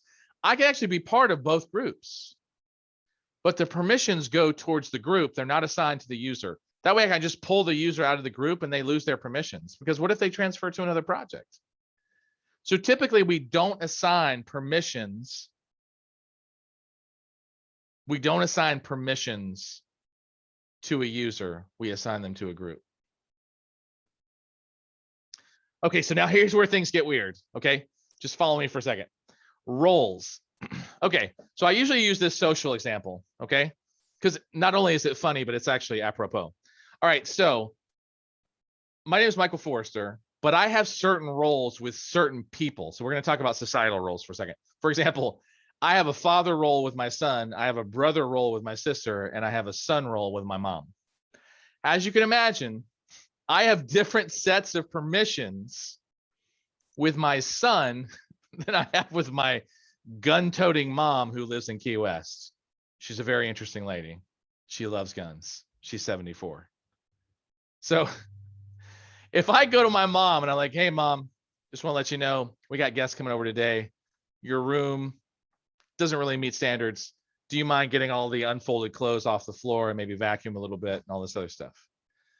First of all, I might end up in the news because she does love guns. And while she loves her son, she's kind of like a freedom person. So that might be an interesting conversation, right? But that's because I've violated my permissions. I have a son role with her. I don't have a father role with her. So even though I'm Michael Forrester and I haven't changed my identity, my set of permissions with my mom is very different than if I go to my son. I'm like, hey, buddy, just so you know, this does not meet standards. We got people coming over. Normally, I wouldn't even really care. But like, can you get all the clothes off the floor and vacuum? And he'd be like, and you know, he'd probably give me a little like static, but he'd be like, okay, Dad, I'll do it. When do you need it by? By noon, right? He'd be like, okay, cool. And that's probably what would happen. A little bit of static, and then he'd just go do a thing, right? Because I have father permissions with my son, right? Of course, if I did that with my sister, she'd probably just sock me in the arm. It kind of sounds like a violent family, doesn't it? It's really not. Anyway, regardless, my point being is that I have assumed a set of permissions with each of these entities. And that's what roles are. Roles are temporary credentials. So let me give you an example. Let's say that I'm the security auditor for an entire company. And I've got my security account, which has all of my security compadres and all the security tools and all the CloudTrail and everything else inside of it. But I have 50 other accounts that I have to go do an audit against for my company. Am I going to create 50 username and passwords? No, I'm not. I don't need 50. Even with a password manager, I don't want 50 username and passwords. You just saw me just now logging into the console, and I already had 10 username and passwords. I don't want 50. Right? So what ends up happening is that I can actually assume an auditor role in another account. Let me show you what that might look like. So if I go back to the console, you see that I'm logged in right now as Forrester. As Spartan Sage. See how it says Spartan Sage right here? If I copy this account number, let's say I go over to IAM just to show you what I'm talking about. And I go look at the roles that I have inside of my account. Notice that there's an Forrester admin role. So this is command line, this is SDK. I can do this in any way. But let's say I come up here and I actually want to change my permissions temporarily. I can actually switch roles. So this is actually my local account ID, but I could use anything here, right? Notice it saves it. And I'm going to change the color to yellow. Look in the upper right-hand side. What happens? I'm still logged in as Spartan Sage, which is my core user ID, but I just assumed the permissions of another role inside of AWS. And that role has its own permissions. So I could have just elevated myself to administrator, which is actually technically what I just did. So I just elevated myself to an administrator just temporarily, just so I could do some stuff and then back away. That's what a role is. A role doesn't change your core identity. It says, I'm going to assume a set of permissions temporarily just to do a few things, and then I'm going to step back to my identity. So once I was done with my administrative tasks, I can literally just come up here and say, you know what? I want to go back to Spartan Sage. And then look at the upper right-hand side. Notice that I am now back to Spartan Sage. So one of the questions I got was that, can only one role be active at a time? And the answer is yes. You can only assume one set of permissions at a time. So just make sure that when you assume that role, that it has the permissions that you need, or you can back out of that role and go to another set of permissions if you need a different set of permissions, right? So I can actually, as a security auditor, I can assume a role where I'm an administrator for all of these different accounts, and I don't have to log in with a different username and password. I just assume the role. And that role is just a different set of permissions. That's it. That's all it is. So remember, roles, if we go back and look at our little diagram here, roles are temporary. They're for temporary permissions. Look at that word at the top. Roles are for temporary permissions. They're also for assigning permissions to services. Those of you who have done Lambda before, you know that you have to assign an execution role to the Lambda service for your function to run. What is that role? That role is not a username and password. That role is just the service pretending to be a certain set of permissions at the time the Lambda function is executing. That's all it is. A role is a temporary set of permissions. Think of it as a disguise.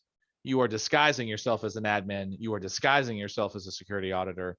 You are disguising yourself as a member of another account.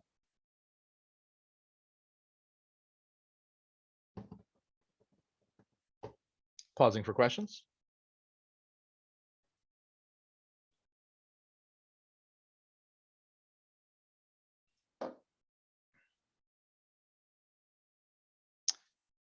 Let's see. Clarify that for me, Mr. Jones. What do you mean by pass through? Give me some clarification. Like pass through authentication? When you take on the role, if you have access to the service or the account, you automatically get into the service or the account.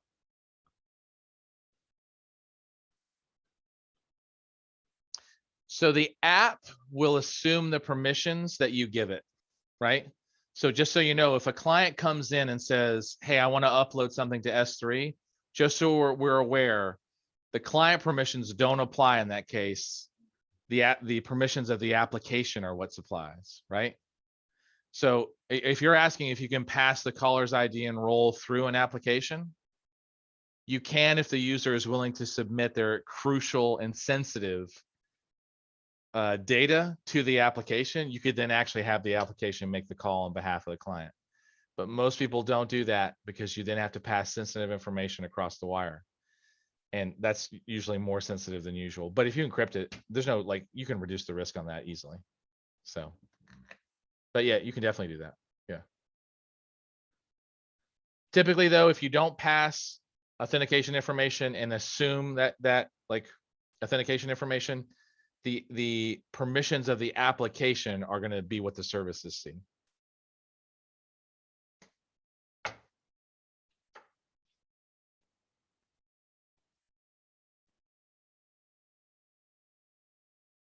Okay.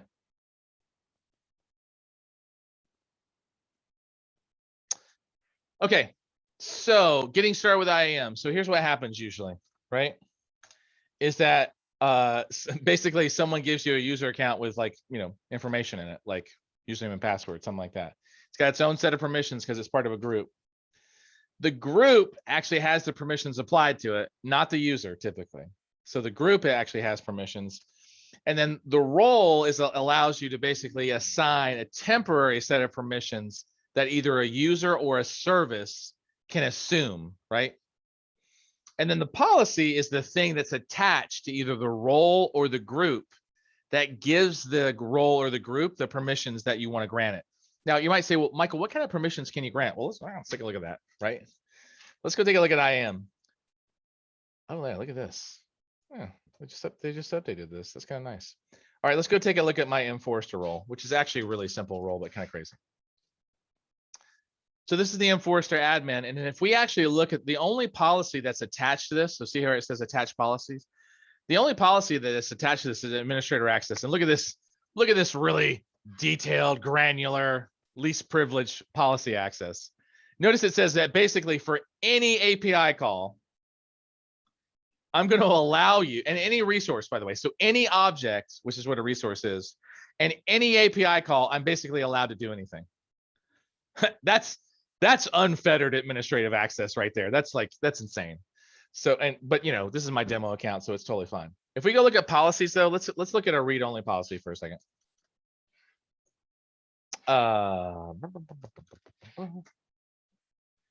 Let's go look at a, actually, let's say S3, because I think that would be a better one. Oh no, you're not gonna give me an S3 read-only? Really? That's weird. Let's try that again.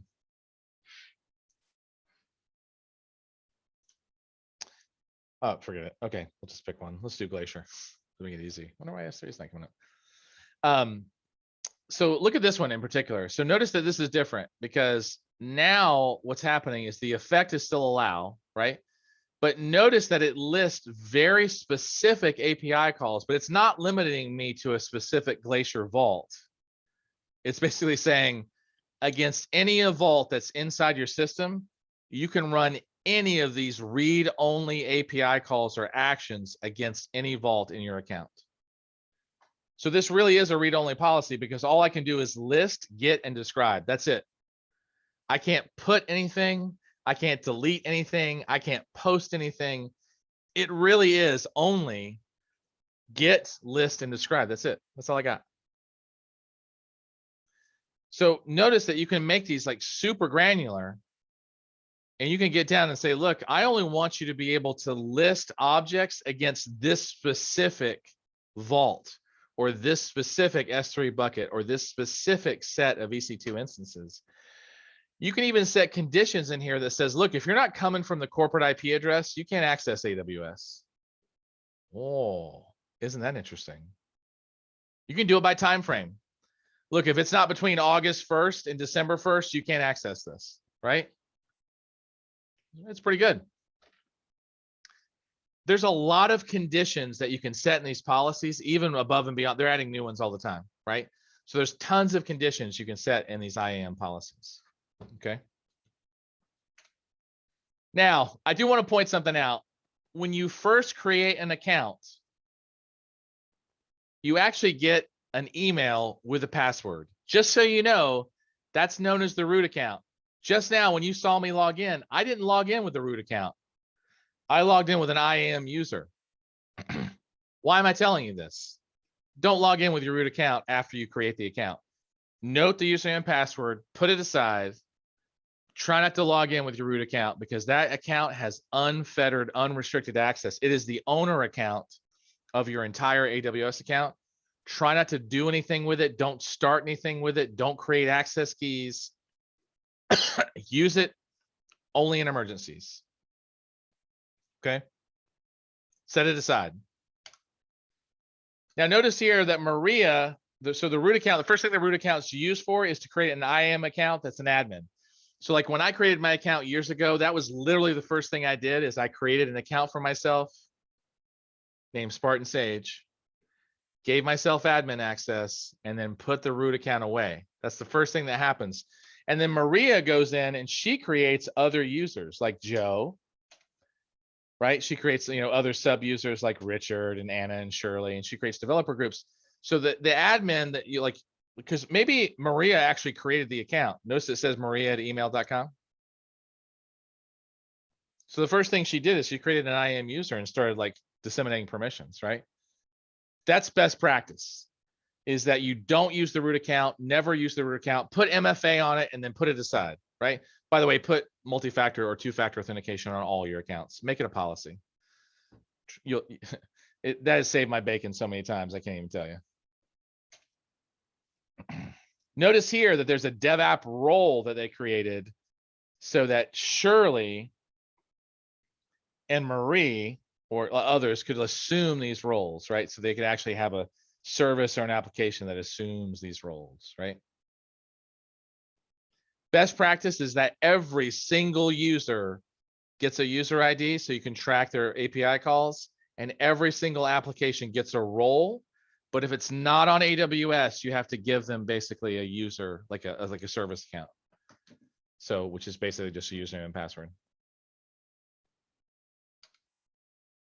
Okay, we're gonna stop there. You know why? Because it's 11:59.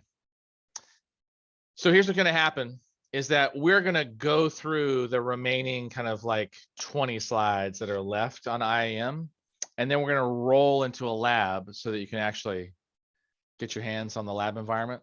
So we'll probably spend like maybe 30 minutes covering the last little piece. Then we're going to roll into a lab and you're going to touch IAM so you can get these concepts cemented in your head. But right now it's noon. I want you to come back at 1:03. I know that sounds weird, but like you're going to remember that I said 1:03 because like 1 o'clock. What did he say? 1:03. So in 63 minutes, I want you to come back. I'm going to put a timer up, but in 63 minutes, I want you to come back from lunch. Okay. Any burning questions before we stop?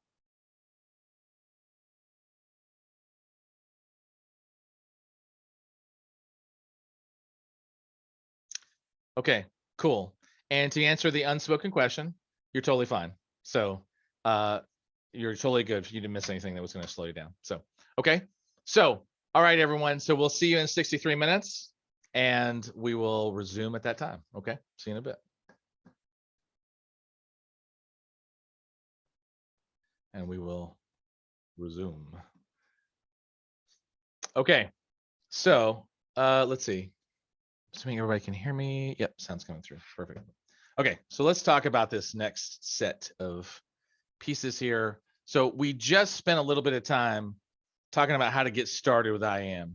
Someone creates a root account, then you create basically an admin user. In this case, it was Maria who both created the account and the admin user. And then she basically created every other account, including the groups, the policies and permissions that are attached to the groups, and including any roles, which are basically temporary positions or permissions that someone can assume or a service can assume in order to run in your AWS environment. And remember that roles can be granted from an account to another account, but just remember that roles, you have to specify who can assume the role as well. So it's not just permissionless. Not anybody can assume the role. They have to have permissions to assume the role, right? So we talked about all those little details. Now, here we are then, is that if someone has, for example, they've been authenticated, they have to have access to a service. So by default, any user that's created inside of IAM has no access to anything. Oh, you know what? Hold on. That reminds me of something. Let me just check something really quick. I just want to make sure that we are good on something. Sorry to interrupt the flow here. I just want to make sure we're on slide 12. Let's see. Oh, it's not there. That's interesting. I wonder why that is. Sorry, I just had a random thought about making sure that you guys were prepared for your labs, but apparently there's no prep for that. Okay, so what's happening here is that you don't necessarily want to start with permissions that are too lenient, meaning you don't want to give somebody a whole bunch of permissions to a bucket. Maybe you start out with a little, limitations and then expand it from there. Now, of course, if you're doing a demo or testing something, you're probably just going to go for lenient permissions, but like, who cares? But in production, you're going to start lean and then you add permissions as people need them, right? And so in this particular case, the best practices is that you don't start with broad shotgun permissions in production. You start with a minimum set of permissions and you grant stuff from there, right? Now, I know that's hard and annoying, especially for the user and for the administrator, but it is one of the best ways to make sure that you don't get wide open permissions, particularly for services. So, right, as an example. Now, there's a couple of different types of permission policies, but with IAM, there's only one type, and that is the IAM policy, which is an identity-based policy. This is what the policy looks like from a JSON perspective. Now, notice that even if you don't read JSON all the time, components of this should make sense to you. For example, you might not know what the SID is, but you know what the effect is. The effect is that we are allowing something to happen. And then what actions are we allowing to happen? Well, these are specific, like most of the time, kind of API type calls, like deleting an object or retrieving an object or getting an object, right? And then there's a condition here that says you can only get access if the source IP address is this network. How do we know it's a network? Because it says /24. If it said /32, that's a specific IP address, but a /24 means that anything that's on the 10.14.8 network can do this. And then which resources? So in this particular case, we can actually get access to the billing marketing bucket and the billing sales bucket. That's it. So we got two API calls against these two resources. That's pretty straightforward. So what you've got is you've got effect, actions, conditions, which are not required, and resources, right? Which are basically the objects that these permissions can be applied to. By the way, you can set any of these to star, which means allow any action against any resource. And remember, condition is not required, but is typically used. Now you might say, Michael, how do you know what to put in the resource section? What if I want to grant access to a DynamoDB table?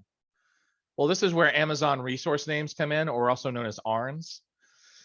And ARNs are basically, they start the same way, but they are unique identifiers for objects inside of an S3 service. an example. Not that. If we go look, by the way, this policy even has an ARN, right? Now notice it doesn't have an account number to it because this is an AWS managed policy. If I grab another policy, one that is customer managed, like one that I created, you'll notice that the ARN, if we look at this, will actually have my account number in it. Why? Because it's specific to my account. And notice that the object's listed as a policy and it has a very specific name. Every object, whether a Lambda function, an S3 bucket, a DynamoDB table that you create inside of AWS has a specific Amazon resource name or an ARN, right? That you can refer to. If we go back to, actually, hold on. Let's go take a look at EC2, for example. Now, we are in North Virginia, and we've got one instance that actually isn't doing anything. If I go take a look at this instance, right? First of all, the instance has a specific instance ID. And notice there's a bunch of this is a virtual machine, by the way. So there's a bunch of information here, a bunch of stuff, right? And so if I kind of shrink this down really quick, notice it's broken into groups. And if I go out here and look, somewhere out here will actually be the ARN for the actual system. And for some reason, I forgot where the ARN's at.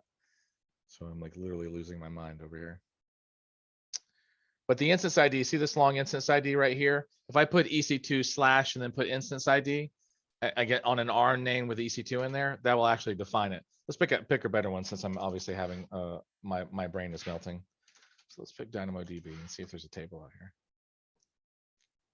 Or better yet, how about RDS? Let's go look at RDS actually. There's either one here or there's one in Ohio. So let's see what's running here for a second.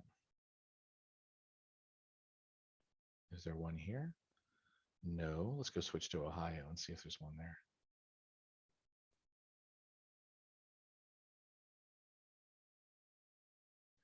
Dun, dun, dun. Obviously the console's having a little bit of speed challenges today. Let's go take a look, maybe one of these snapshots. So see this snapshot? So this snapshot is an object that I created for my RDS database before I deleted it. And notice that I can even get snapshots. Every object you create inside Amazon has an Amazon resource name. That's the main goal of this. So whether it's a snapshot, an S3 bucket, a relational database, a DynamoDB table, an EC2 instance, they all have unique identifiers, right? And that's what these Amazon resource names are for, is that these are unique identifiers that you can actually stick inside of these policies. That's what that thing is at the bottom is. That's an Amazon resource name.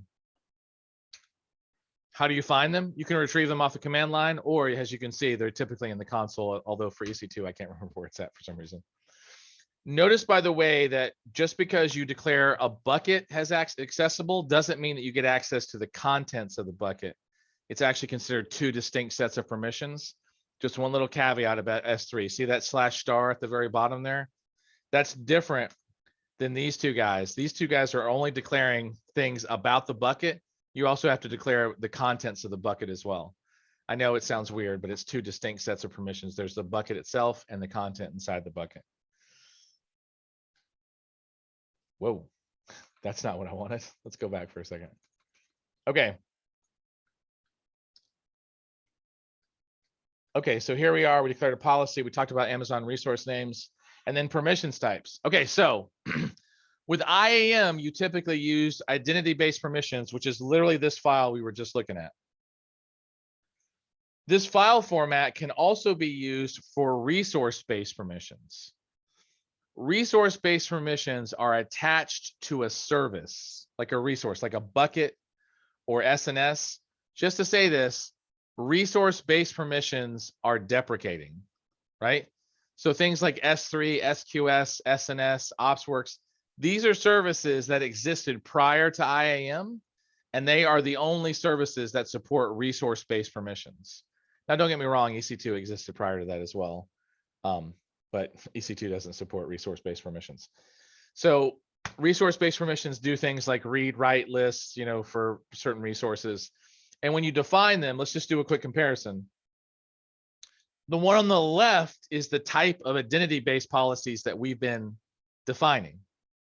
There's an effect, actions, or resources. Those resources are ARNs. The resource-based policy has the exact same syntax.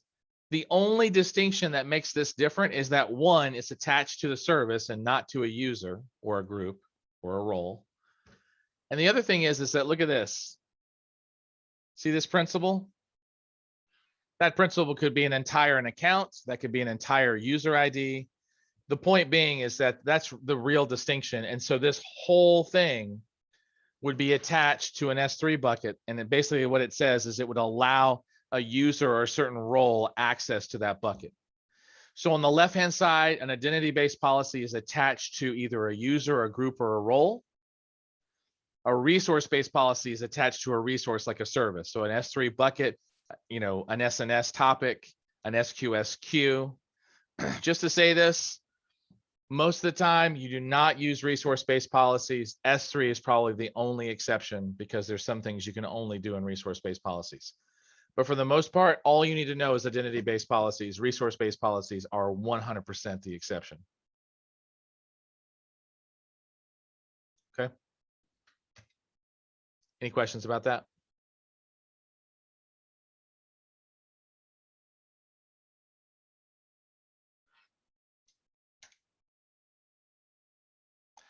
Now, you might have seen from policies when we looked at them even just earlier, is that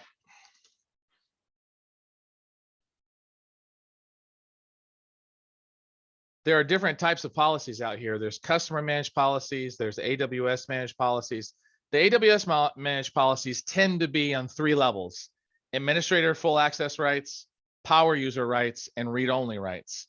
And the reason Amazon offers these is because when they add or remove services, you can actually create policies using their policies that automatically adjust when they add new services. So that way you don't have to recreate them every time. I got to tell you, that's probably a bit bad practice for most security teams. Most security teams are going to write their own customer managed policies like the ones that you see here. And they're going to manage their own stuff because that's what we do when we use somebody else, is we manage it ourselves. We don't let Amazon manage it. But just know that if you're just messing around and you want to give yourself unlimited administrative rights, or, you know, full access to Lambda or QuickSight or whatever, Amazon has managed policies for that. Now, the other thing is, notice how it says manage policies and it says AWS manage and customer manage. That's literally the thing that we were just looking at. The one thing you can do, and I actually have an example of this, is that you can attach policies directly to a user. Now, see how there's groups here as far as like I'm actually part of groups. If I click on Spartan Sage and take a look, there's actually permissions directly attached to my user that are not part of the groups that I'm in. This is bad practice. I'm just showing you. This is a good example, right? Because actually I'm already part of the administrators group. So actually I could come in here and remove, you know, EC2 full access. But notice that I'm also deriving this from the full compute administrator. So if I went in here and I added a policy directly, like administrator access directly to my user, first of all, notice that I have an attached directly policy, and then the group thing now is diminished, right? So now instead of showing just what I had attached from a group, now it's actually showing also that I have a directly attached policy. So typically you don't do that. You just don't attach policies directly to your users. You attach them to the group, and then the group gets the policies, and you just remove and add a group access as needed. Okay. So when you attach a policy directly to a user that's either edited or attached in line, you typically want to avoid that if possible. Inline policies can also be resource-based policies that are attached directly to a service, and they are embedded in an entity, right? So also, you know, this can be problematic because you can't change things for an entire group. You have to go into each user and change their permissions. No one wants that. Don't do that. These policies, by the way, can be downloaded and checked into version control. So that way, if they change, you can actually see what's different between what's in AWS and what's here. I don't think AWS, people have come up with tools that allow you to commit to repo and then have your access policy access policies change. I don't think I've ever used any of those tools, but I know they exist. So on production anyway. Now, the logic for how these policies, whether they're resource-based policies or identity-based policies, which again, remember, identity-based policies are the ones that are most frequently used. This applies to all applicable policies. So if you have 15 policies attached to a user, immediately the system is going to evaluate all of them. If there's a single deny in there, meaning the effect is not allow, but the effect is deny. So someone has explicitly said, Michael Forrester, you cannot touch this S3 bucket. Guess what happens? No amount of allows will allow me to touch that S3 bucket. That bucket is closed to me. That's an explicit deny. Now, let's say that no one has gone in and said that you're denied, right? But someone has gone in and said, hey, you're allowed to access the bucket, but no one has said you're denied from the bucket. What happens is that that person is now allowed access. Now, here's the common scenario. If you haven't been told no, and you haven't been told yes, invisibly, the answer is always no. Let me say that again in case you missed it. If you haven't been told explicitly that you don't have access to this bucket, and you haven't been told explicitly that you have access to the S3 bucket, guess what? You don't have access. Because invisibly, or otherwise known as implicitly, all users are denied access to all things. The default response is that you don't have access unless someone has told you you have access, right?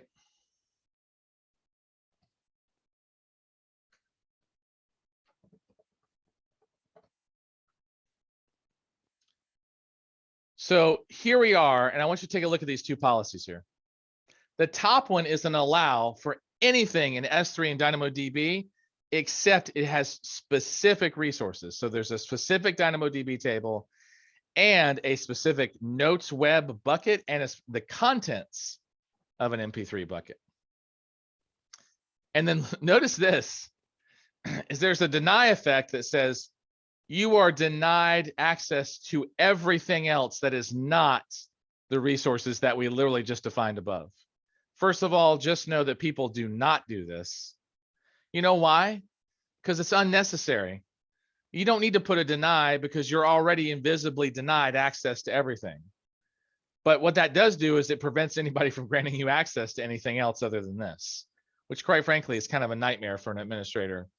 So most of the time we don't explicitly deny stuff unless we really just want to complicate our lives, okay?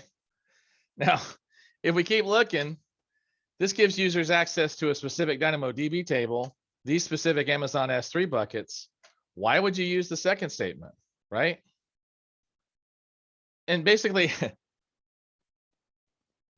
this basically prevents anybody from accessing anything other than what's explicitly, stated here. Again, that means as an administrator, if you wanted to give somebody else access to something, you'd have to go remove this deny before you could give them access in another policy. This is a great way to show how powerful denies are, but in practicality, you would never do this, right? You wouldn't do this. This is too restrictive.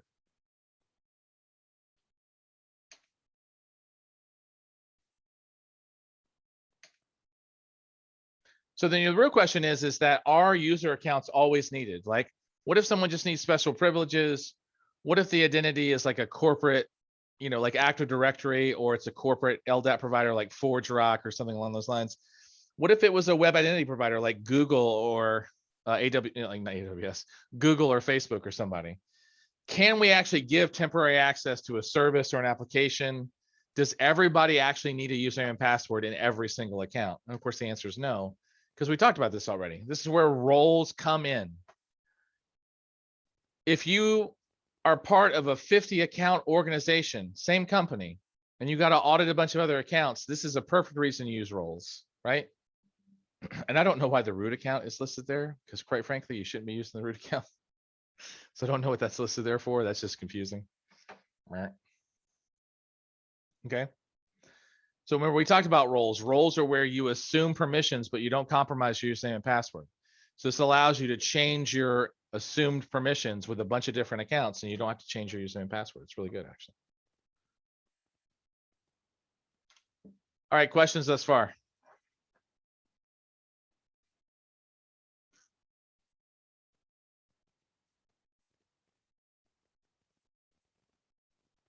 Okay. All right. So here's just a quick overview, right? We got, a couple more slides left to cover, but this basically talks about how authentication in the build environment. So like there's various types of authentication that can be implemented in an environment, right? So for example, if you're developing a mobile photo app, which I think is what they're doing here, is mobile photo app, you have to sign into AWS to create the environment for that application. So signing into AWS here requires that you authenticate, which is where the username and password comes in. After the environment is set up, the end user should be able to sign into their photo application, and that requires the end user to actually authenticate with their app. That's this section right here. So you're actually authenticating into the application over here, right? The photo app, right? Now, when they log into the photo app, what happens is that the photo app is actually the one that is authenticating in with AWS. So the app actually has the identity of the user. It's the one that's holding all the authentication information. So the user uploads a picture to the photo app. The photo app in turn dumps it into the bucket using its permissions. And someone asked me earlier, can you do pass-through authentication?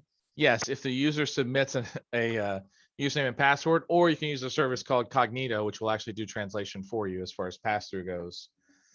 And then, let's say the picture's uploaded to the S3 bucket, causing some kind of job that's right here to actually update the RDS database. This is going to have its own set of permissions as well. So this little job that's not really listed here, there's permissions here. So let me rephrase this. There's permissions in the photo app right here. There's permissions for the EC2 instance. There's permissions for the S3 bucket.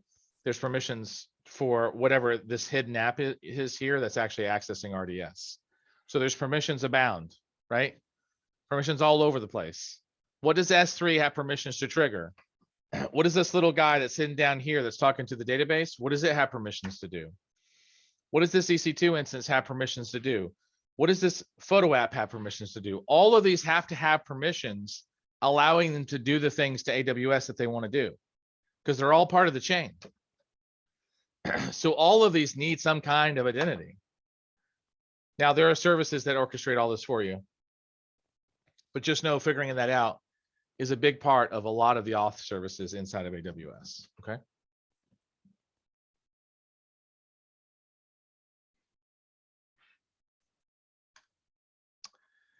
Now, you might say, well, when do I use what for what? Well, username and password is always the console. Everything else is an access key or secret key. But if you're logging into another system, like an operating system or a database system or a Kubernetes system, you have to use a different method. Like, for example, we don't use username and passwords to log into operating systems anymore. And frankly, we haven't done that since 2014. Typically, what ends up happening, and Windows, by the way, is an exception to that. We typically log into, like with Linux boxes, we typically use keys. They're called key pairs, right? That's a different system. That's an EC2 subsystem. That's not the command line interface. That's not a software development kit. It's not the console. So the console, well, you just saw me do that earlier. I got to put an account name or digits in there. I have to log in with the username to log in with the password. Command line, you saw me run AWS configure earlier. You got to put this access and secret key in there, which is this long alphanumeric string. And you got to put a default region name, and you got to put a default output. Notice here some example access and secret keys, which by the way, don't work, right? But like this gives you an example. And by the way, you can add optional MFA to it or two-factor authentication so that you're actually required to submit two-factor every time you make an API call. That gets annoying, by the way, but it is very secure. You can also set, obviously, your credentials inside a credentials file, which I have in my home directory because that's what AWS configure does. You can also, by the way, set it as an environment variable as well. So one thing to note is that you do want to use credentials files. You do want to assume temporary credentials and roles from AWS, and use roles when you need to escalate into another mode. There's nothing wrong with that. It's right. That's common. Do not use the root credentials. Do not put credentials either into your repo, your code, or any configuration file inside of a Git repo. And certainly don't store them in public places like Git repositories or wikis or gists. Like don't post your credentials on Stack Overflow. You will get hacked. I mentioned before that in every home directory, there's a config and a credentials file. I didn't show you my credentials file because I didn't want you to see all my keys, but I did show you the config file, which had different profiles, not just default. It had other profiles that you can specify on the command line. When you're running code on a system, it's going to check in priority order. Do you have your keys defined in code? Is there an environment variable that is defined? Or is it already contained in credentials? And then the last thing it's going to check is, am I running on a system that has permissions? So like if you're running on Cloud9, when I was running those commands earlier, on Cloud9 earlier, when I was running the AWS command, none of those first three bullets existed. It was deriving permissions from the role attached to the Cloud9 instance. You can do that with any EC2 instance, with any virtual machine, any task container, like in ECS or EKS, doesn't matter, or Lambda. You can assign an execution role to the system. Easily done.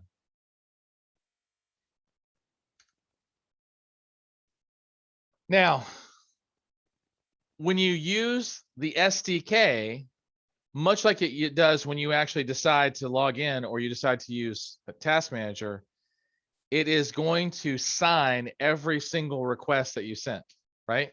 So by default, it's going to transmit using TLS SSL over HTTPS. And it is going to think, I think it uses signature version 4 to sign all the requests if you use the SDK.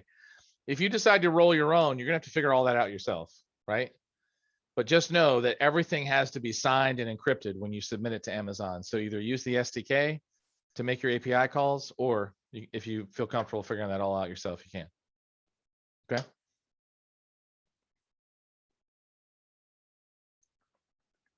Yeah. All right. Last but not least, if you get an access denied when accessing a service, guess what?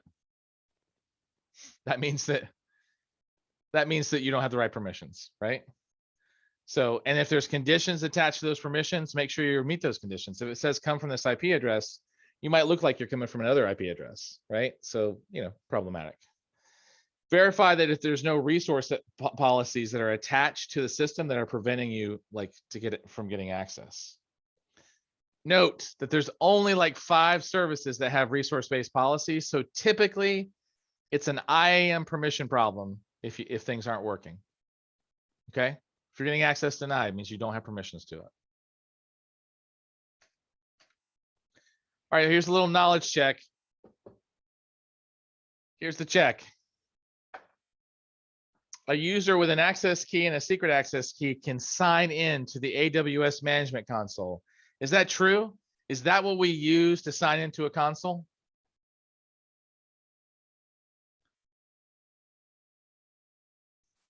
No, that's not what we do. That's not how we sign in. That's a username and password. Access and secret keys are for programmatic access. Good. 2, a newly created IAM user can sign into the AWS management console by default. Newly created user, no policies attached. Can they sign in by default to the console? Oh, we know the answer to that too, which is no. Customers cannot edit AWS managed policies. Is that true? Are customers prevented from editing AWS controlled and managed policies?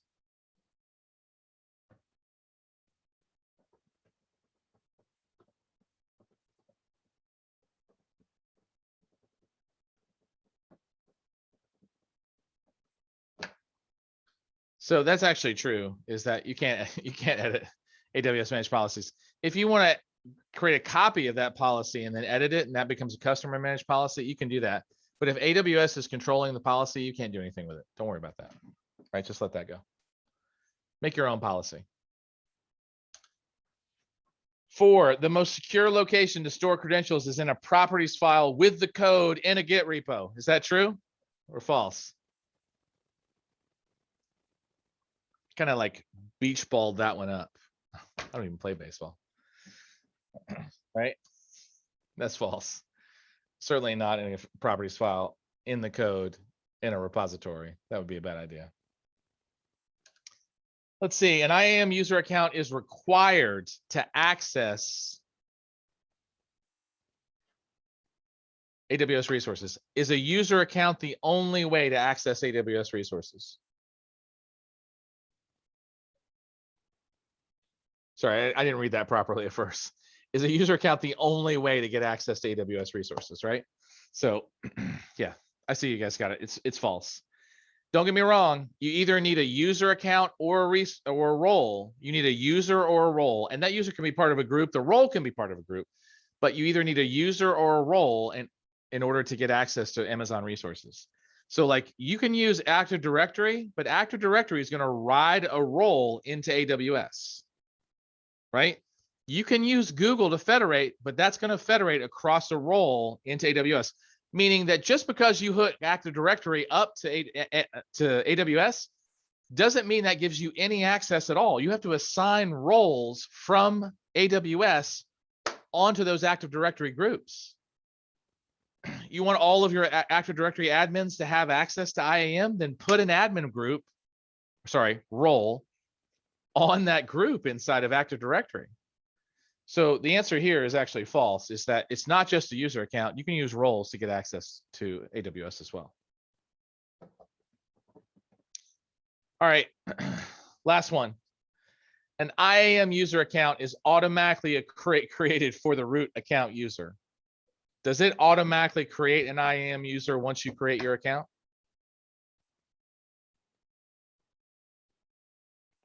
By the way, if you haven't created your own account, highly recommended if you're going to do any work with AWS. It'll also allow you to learn how to manage costs and make sure all your resources are shut off. But bottom line is, if you've ever done it, when you create a root, like an account, and you use a root account, which is required, there's no users in there. You have the root account to log in. There's literally nothing in the account. Zero, nothing. Not an IAM user. Nothing is in the account. So this is actually also false because nothing is created for you by default. By the way, creating users in IAM costs you nothing. You can put 1,000 users in here. It costs you absolutely nothing to put users in an IAM account. AWS does not charge for IAM. Good. Okay. Questions of any type?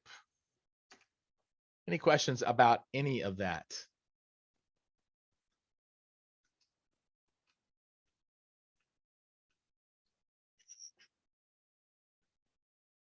Let's see. Hold on just 1 second. I just want to check on my timing really quick.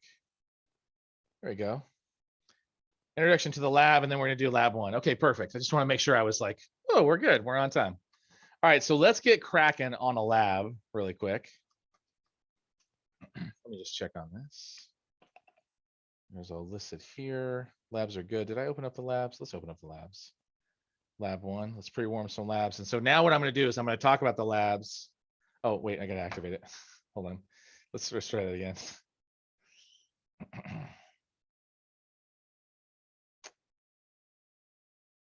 Okay, good. It's working. All right. So I pre-warm the labs, by the way, so you don't have to sit there and wait for them to start up.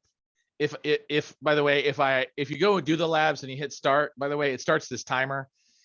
And sometimes it takes up to 20 minutes for the labs to start.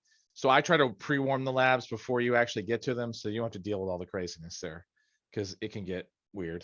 So let's talk about the labs, and then we're just going to dive into the labs. The IAM lab doesn't take 20 minutes to start, but I just want to make sure it was pre-warmed for you. Okay. Let's talk about this. Okay. Lab ready, set, go. That's funny. All right, so here's the lab environment. So first of all, that URL is totally wrong. here's the URL you're going to use. If this was just a pure AWS class, that's what you would use. Here's the URL that you're actually going to use. It's called webage.quicklabs.com. Now, do not be fooled. There is a www.quicklabs.com. That's a different username and password. So just so you're aware, if we go take a look, I've got 25 of you registered for this course, right? And so this is all Liberty Mutual email addresses. So you're all set up and enrolled. And so all you need to do is actually go to webage.quicklabs.com, which is that URL I just literally posted.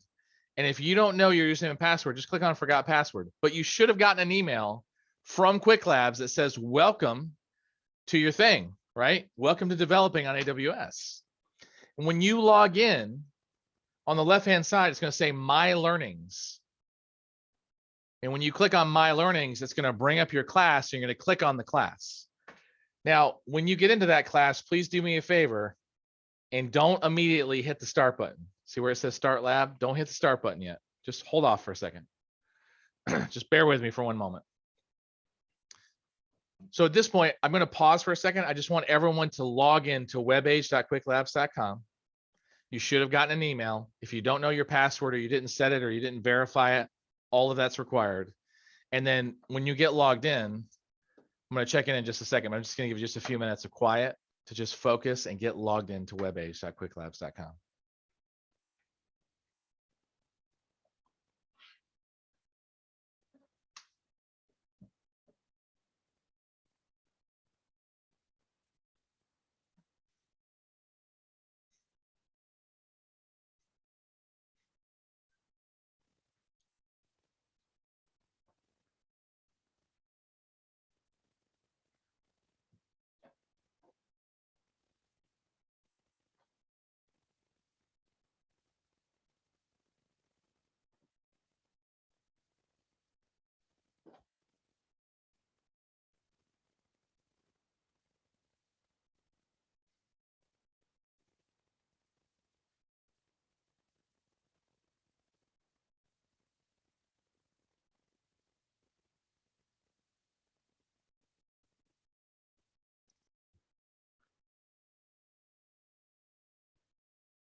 Okay, so just a reminder. So Maya, like what you can do is just say forgot password. Your username is actually the email address that you use to register for the class. So let's see.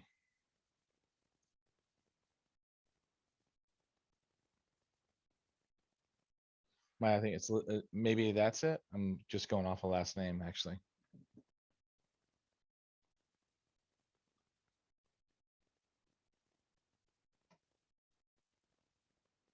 Good. Yeah, the reset comes pretty quickly, by the way.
All right, so when you're logged in, by the way, just to like for those of you who are waiting, go ahead and click on Start Lab. When you do that, just be aware this is going to start a timer, right? And basically, just so you know, you usually give out 2.5 times the amount of time that you actually need, right? So if you click on Start Lab, you get 2.5 times, right, the timer. And by the way, in this case, it's going to provision lab resources. So it's going to take one of the labs, right? So what ends up happening is that what you're going to do is first you're going to connect to your development environment, and then you're going to review the AWS credentials options. So, oh, wow, I would have thought that would have provisioned by now. Interesting timing on their part. So once you start the lab, what's going to happen is it's going to start provisioning everything. Do not log into AWS just yet. Make sure that the provisioning lab resources finishes starting. And then what's going to happen is that you're going to just follow the instructions explicitly. This is going to require you to put on your detail orientation, because if you miss a step, what will happen is it will really fumble with the lab because it's a recipe, right? Recipe requires eggs and the oven has to be at this level. So you just have to follow the recipe exactly. The idea is to give you a feel for the things that you have to do in order to configure resources through the console. Now, and by the way, in some cases from the command line, right? So for example, you're going to connect to your development environment and you kind of get to choose, right? Whether you want to use it through a browser, which by the way is what most people do, using RDP, which is kind of preferred, or if you're using a Mac OS machine using RDP, right? And then what ends up happening is that you're going to basically review the credentialing options. So you're going to like take a look at like the options that you have in mind, and then test user access to specific S3 buckets that should be created as part of the lab resources. And then, for example, you're going to run that command that you saw me run earlier where I'm listing all the buckets, and then it'll say unable to do anything. So then you're going to configure it, right? So it's going to walk you through some commands and some steps so you can see exactly how to configure the credentialing and the policies. Then what's going to happen is you're going to create a policy and you're going to choose it for a particular service, in this case, S3, and you're going to add a couple of different actions in there. And it's just going to be called student-policy. And so literally, by the way, this is going to put you in your own AWS account, and every single lab is going to delete everything and start over with a brand new account. Then you're going to create a role, and you're going to attach the role, a policy to the role, and then you're basically going to attach the role to your Windows development instance. And by the way, you're going to like create some interesting kind of caveats to this whole thing. But you're going to attach the role to your Windows developer instance, and then you're going to test the CLI from the Windows dev instance now, and you're actually going to run AWS STS get caller identity, which is actually a very useful command line tool that will allow you to understand what your identity is according to AWS, right? And then you're going to test S3 access again, with a particular programming language. So .NET testing if you want it, Java testing if you want it, or Python testing if you want it, right? Depending on what your particular poison is. And by the way, Python testing, I think, exists only on Linux. So I don't think they're doing anything else on Linux other than Python. Okay. So if you want, you can go ahead and get logged in and start working through your account. Know that it's still making resources. So until that provisioning lab resources goes away, you may not actually see your Windows dev machine just yet. It might actually still be in the process of creation. So you really shouldn't go forward with the lab past test 3, or really past task 1. You really shouldn't go past that until you see provisioning lab resources go away. Do note that the console is pretty horrible about refreshing, so you will have to like refresh pretty consistently. Let's see, what else is there to tell you? Log into labs. You already connected to developing on AWS. Start lab. Make sure you choose your language. You're either going to be in .NET, Java, or Python. I don't even know why Docker's listed there. Just ignore that for a second. And then Windows and Linux, right? So you can do Python on Linux. You can do all languages on Windows if you want to. And then do note that once it's finished provisioning, it will pre-populate all of your connection information. So you can actually use your browser. You can use RDP, right? So if you copy and paste things, it'll show up. And the development EC2 instance does have a variety of different like pieces on it, including the software development kits and command line tools already installed. Okay. So if you're looking for solutions, you can actually go over here, which I will actually post. I will tell you, please keep this link, because this link is going to be super useful for you, because a lot of you are not here to basically test your programming skills. like you don't need to be, right? Not because you're not capable. Oops, sorry, I sent that to the wrong person. Not because you're not capable, because this is an AWS class. So if we go look at this just for a second, this long link. These are all of the solution code for every single lab that we're going to do over the next 3 days. Okay. So just know that if you're ever just stuck and you know it's a code problem and it's not an AWS problem, just feel free to download the solution. I know that sounds weird because I definitely want you to work through things, but when the challenge shifts into struggle and overwhelm, just go ahead and shift it, right? And by the way, these download as individual zip files, and inside each of the zip files is the actual like working solution code for whatever problem we're dealing with. Okay. So as an example, here's the C#, here's the Java, here's the Python lab. If we go look in this and we actually go look at the ready set py, right? If I open up this in Visual Studio Code, it lists all of the working solution code for like basically getting a bucket count, right?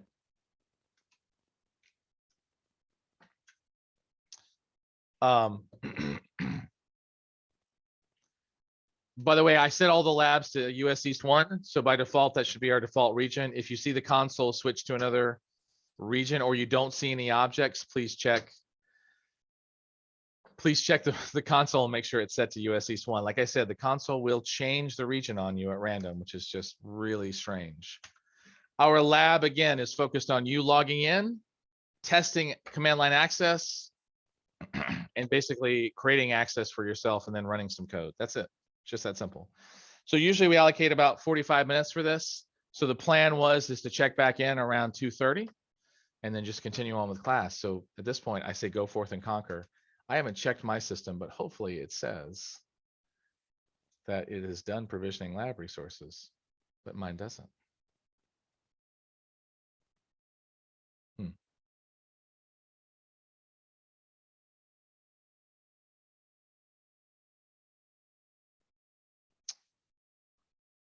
It is taking way longer than expected. What's going on here?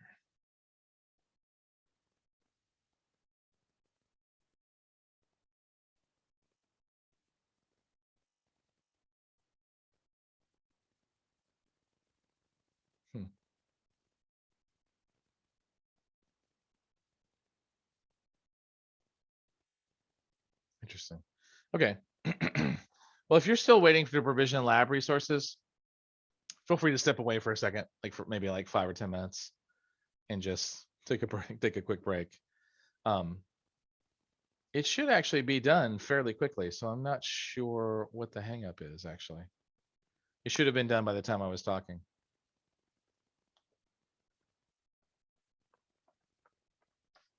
Let's see.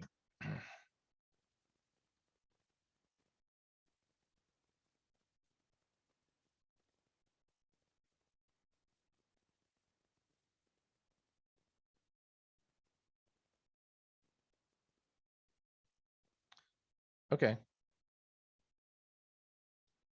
see a lot of you running. So, okay. It seems like we're all waiting on provisioning. So let's see. Anyway, like I said, that's not that is a little unusual, but not necessarily outside of Prime. So I would say, maybe go take a 5-minute break, 10-minute break, come back and start the lab. So we'll extend it to a quarter till 2:45 just to make sure we've got plenty of time. Little hiccups like this always happen inside a class, so it's totally fine. There's always a little wiggle room here. Okay. It is computing, so nothing is certain, unfortunately.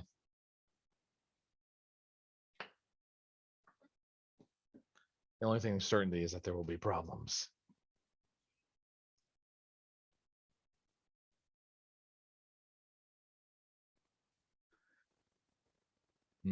Okay.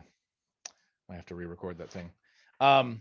So for performance requests, one thing to be aware of is that you want to avoid any unnecessary requests. If you can actually modify the metadata of an object before you stick it up on S3, do that. Don't like have Amazon Don't put it up on S3 and then change the metadata, because that's an unnecessary request. You could have done that either in flight or before you actually copied it, right? So, just a thought there. Try to avoid using the copy operation just to create a new copy of the file with new metadata. And if you can, either cache the bucket names and keys so you're not just sitting there listing objects all the time into your application, or just stick them in a location that you can update, like a DynamoDB database. DynamoDB databases can be really tiny, small, and cheap.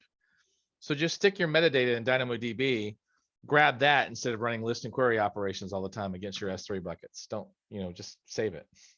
Maintain a data store for data you frequently recover that's fairly persistent, right? With that in mind, make sure that you choose a region that's closest to you. Use CloudFront and or S3 transfer acceleration to transfer stuff faster between S3 and your clients. Those are all really like great options. Compress data, because it'll read compressed data. You can bzip it, bzip to it, or gzip it. That's totally fine. You can still read it even if it's compressed. S3 select and Athena will still read compressed files, right? If you're worried about that. Make sure that you read the MD5 hash, right, for an object that's retrieved. Make sure it matches. Just verifying data in transit. Make sure the data hasn't been corrupted. Just to say this, the AWS SDK automatically specifies the MD5 checksum in a put operation. And so it's going to recalculate it and let you know if there's a discrepancy. So if you put something up there with the SDK, it's automatically going to tell you if something got changed to transit. All right, what about troubleshooting? Well, first of all, check permissions. If you ever have any issues, the first thing that usually happens, the first problem that always arises with AWS is permissions. Do you have the right permissions? Do you have permissions to do the thing you're asking for? Do you have permissions to write to the bucket? Do you have permissions to change it? You can also, by the way, enable more verbosity in your SDK to see what's going on. You can also enable server access logging, which is something you can do inside of a bucket to get access to logs to get more information. Now, as you can imagine, if you're running code and you get a 400 error and it says bucket already exists, you probably know what to do. If it says invalid bucket name, you probably know what to do. It means you probably put something other than alphanumerics and a dash in there. If it says a 500 error, then you probably just need to back off for a second, because either something's really weird is going on, like they're having an outage or a slowdown, or you've hammered it too many times. It can happen.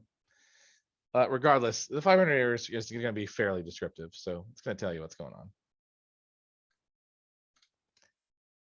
Here's our scenario, right? So in this particular case, let's say that we actually want to build a complete application, right? And so in this particular case, we can do website hosting, MP3 hosting, and they can actually be separate buckets that actually serve this function. So this is just a loose little scenario just to keep in mind as we move forward into the labs, because it kind of like there's going to be a project that kind of gets built.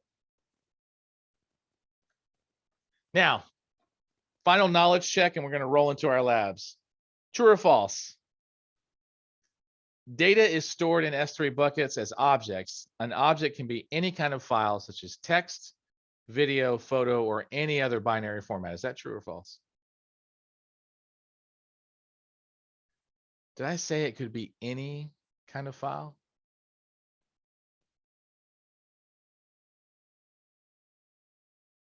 It can. Man, you can stick anything up there. If it's a file or not, it can go, right? So that's true, actually. Okay, an S3 bucket is independent from an AWS region. Is that true? Or did buckets have an association with the region? Good. You saw that they actually had an association with the region, so that's false. Okay, CORS defines a way for client web applications that are loaded in one domain to interact with resources in a different domain. Is that true or false? Cross-origin resource sharing, that thing that I just kind of barely touched on, does that allow you to share with other websites your resources? That's what it says, basically. Does CORS allow that? This is an industry standard term, by the way. It's not localized to AWS. So if I have front-end developers, you probably know the answer to that already, right? So that's true, actually. Cores does actually define a way for you to have something loaded in one domain and share it with a bunch of other domains, including all the domains if you want to. Just depends on what you're looking for. Okay. For performance, considering setting the object metadata before you upload the object. Now, I said this explicitly. Is this true or false? For performance, yeah, you do want to actually set the metadata before you upload the file. Not only will it be cheaper, it'll be faster, right? Okay, here's another one. All objects and buckets are private by default. Is that true or false?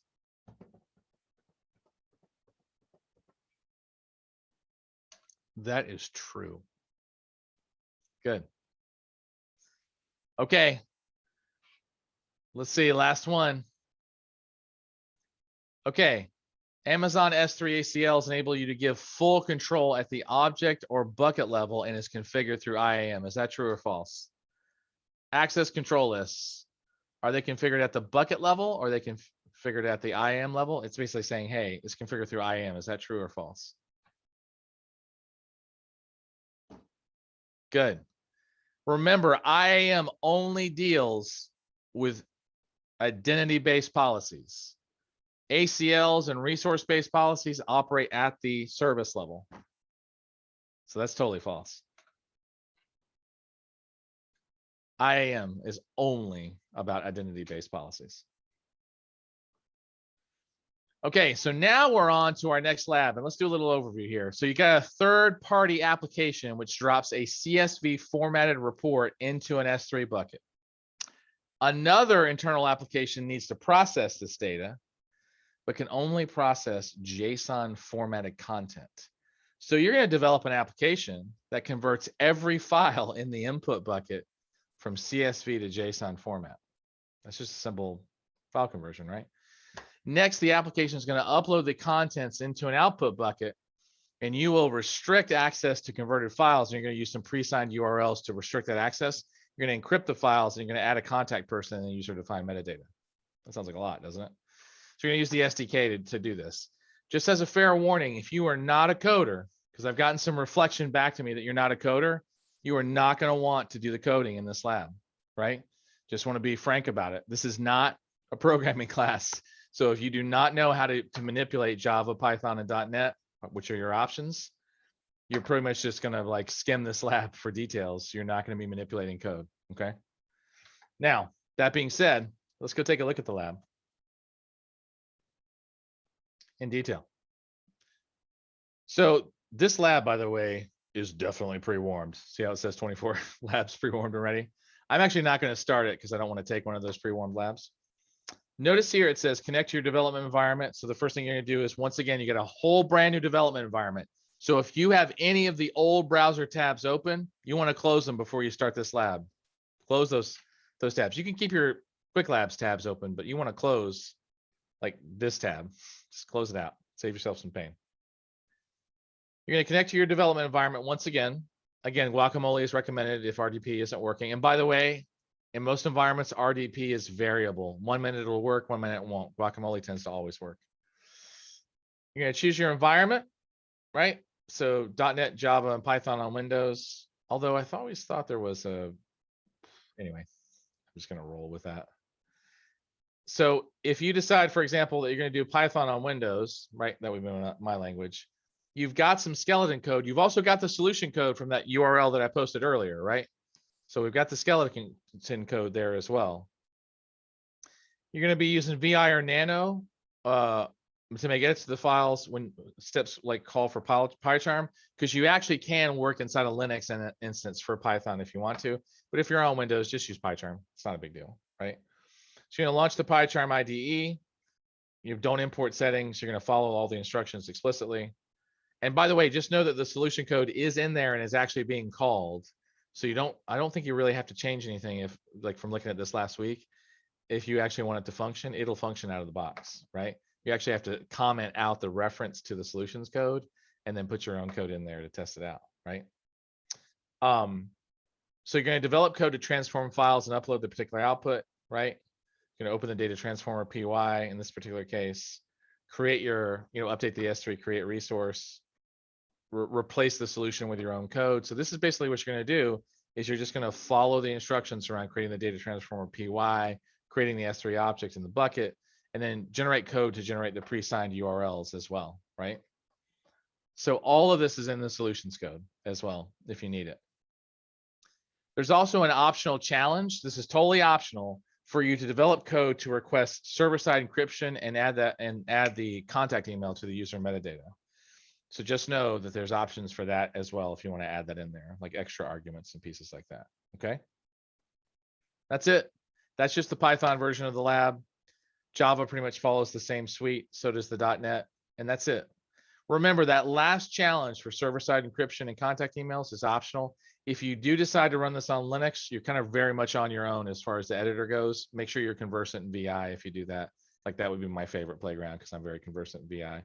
But PyCharm is also good when you have your own IDE to use that as well. Okay, that's it.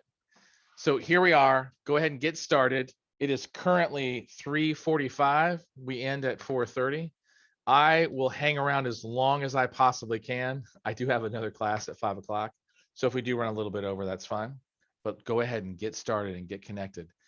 Do note that this is available to you. So if you desire to do it later, I will not be offended. I will not be tracking whether you're present here or not. But note that class officially ends at 4:30 and we will be reconnecting at 8:30 in the morning.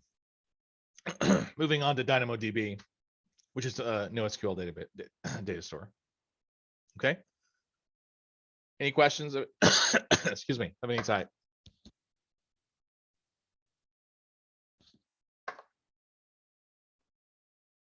Okay. Let's go conquer lab 2.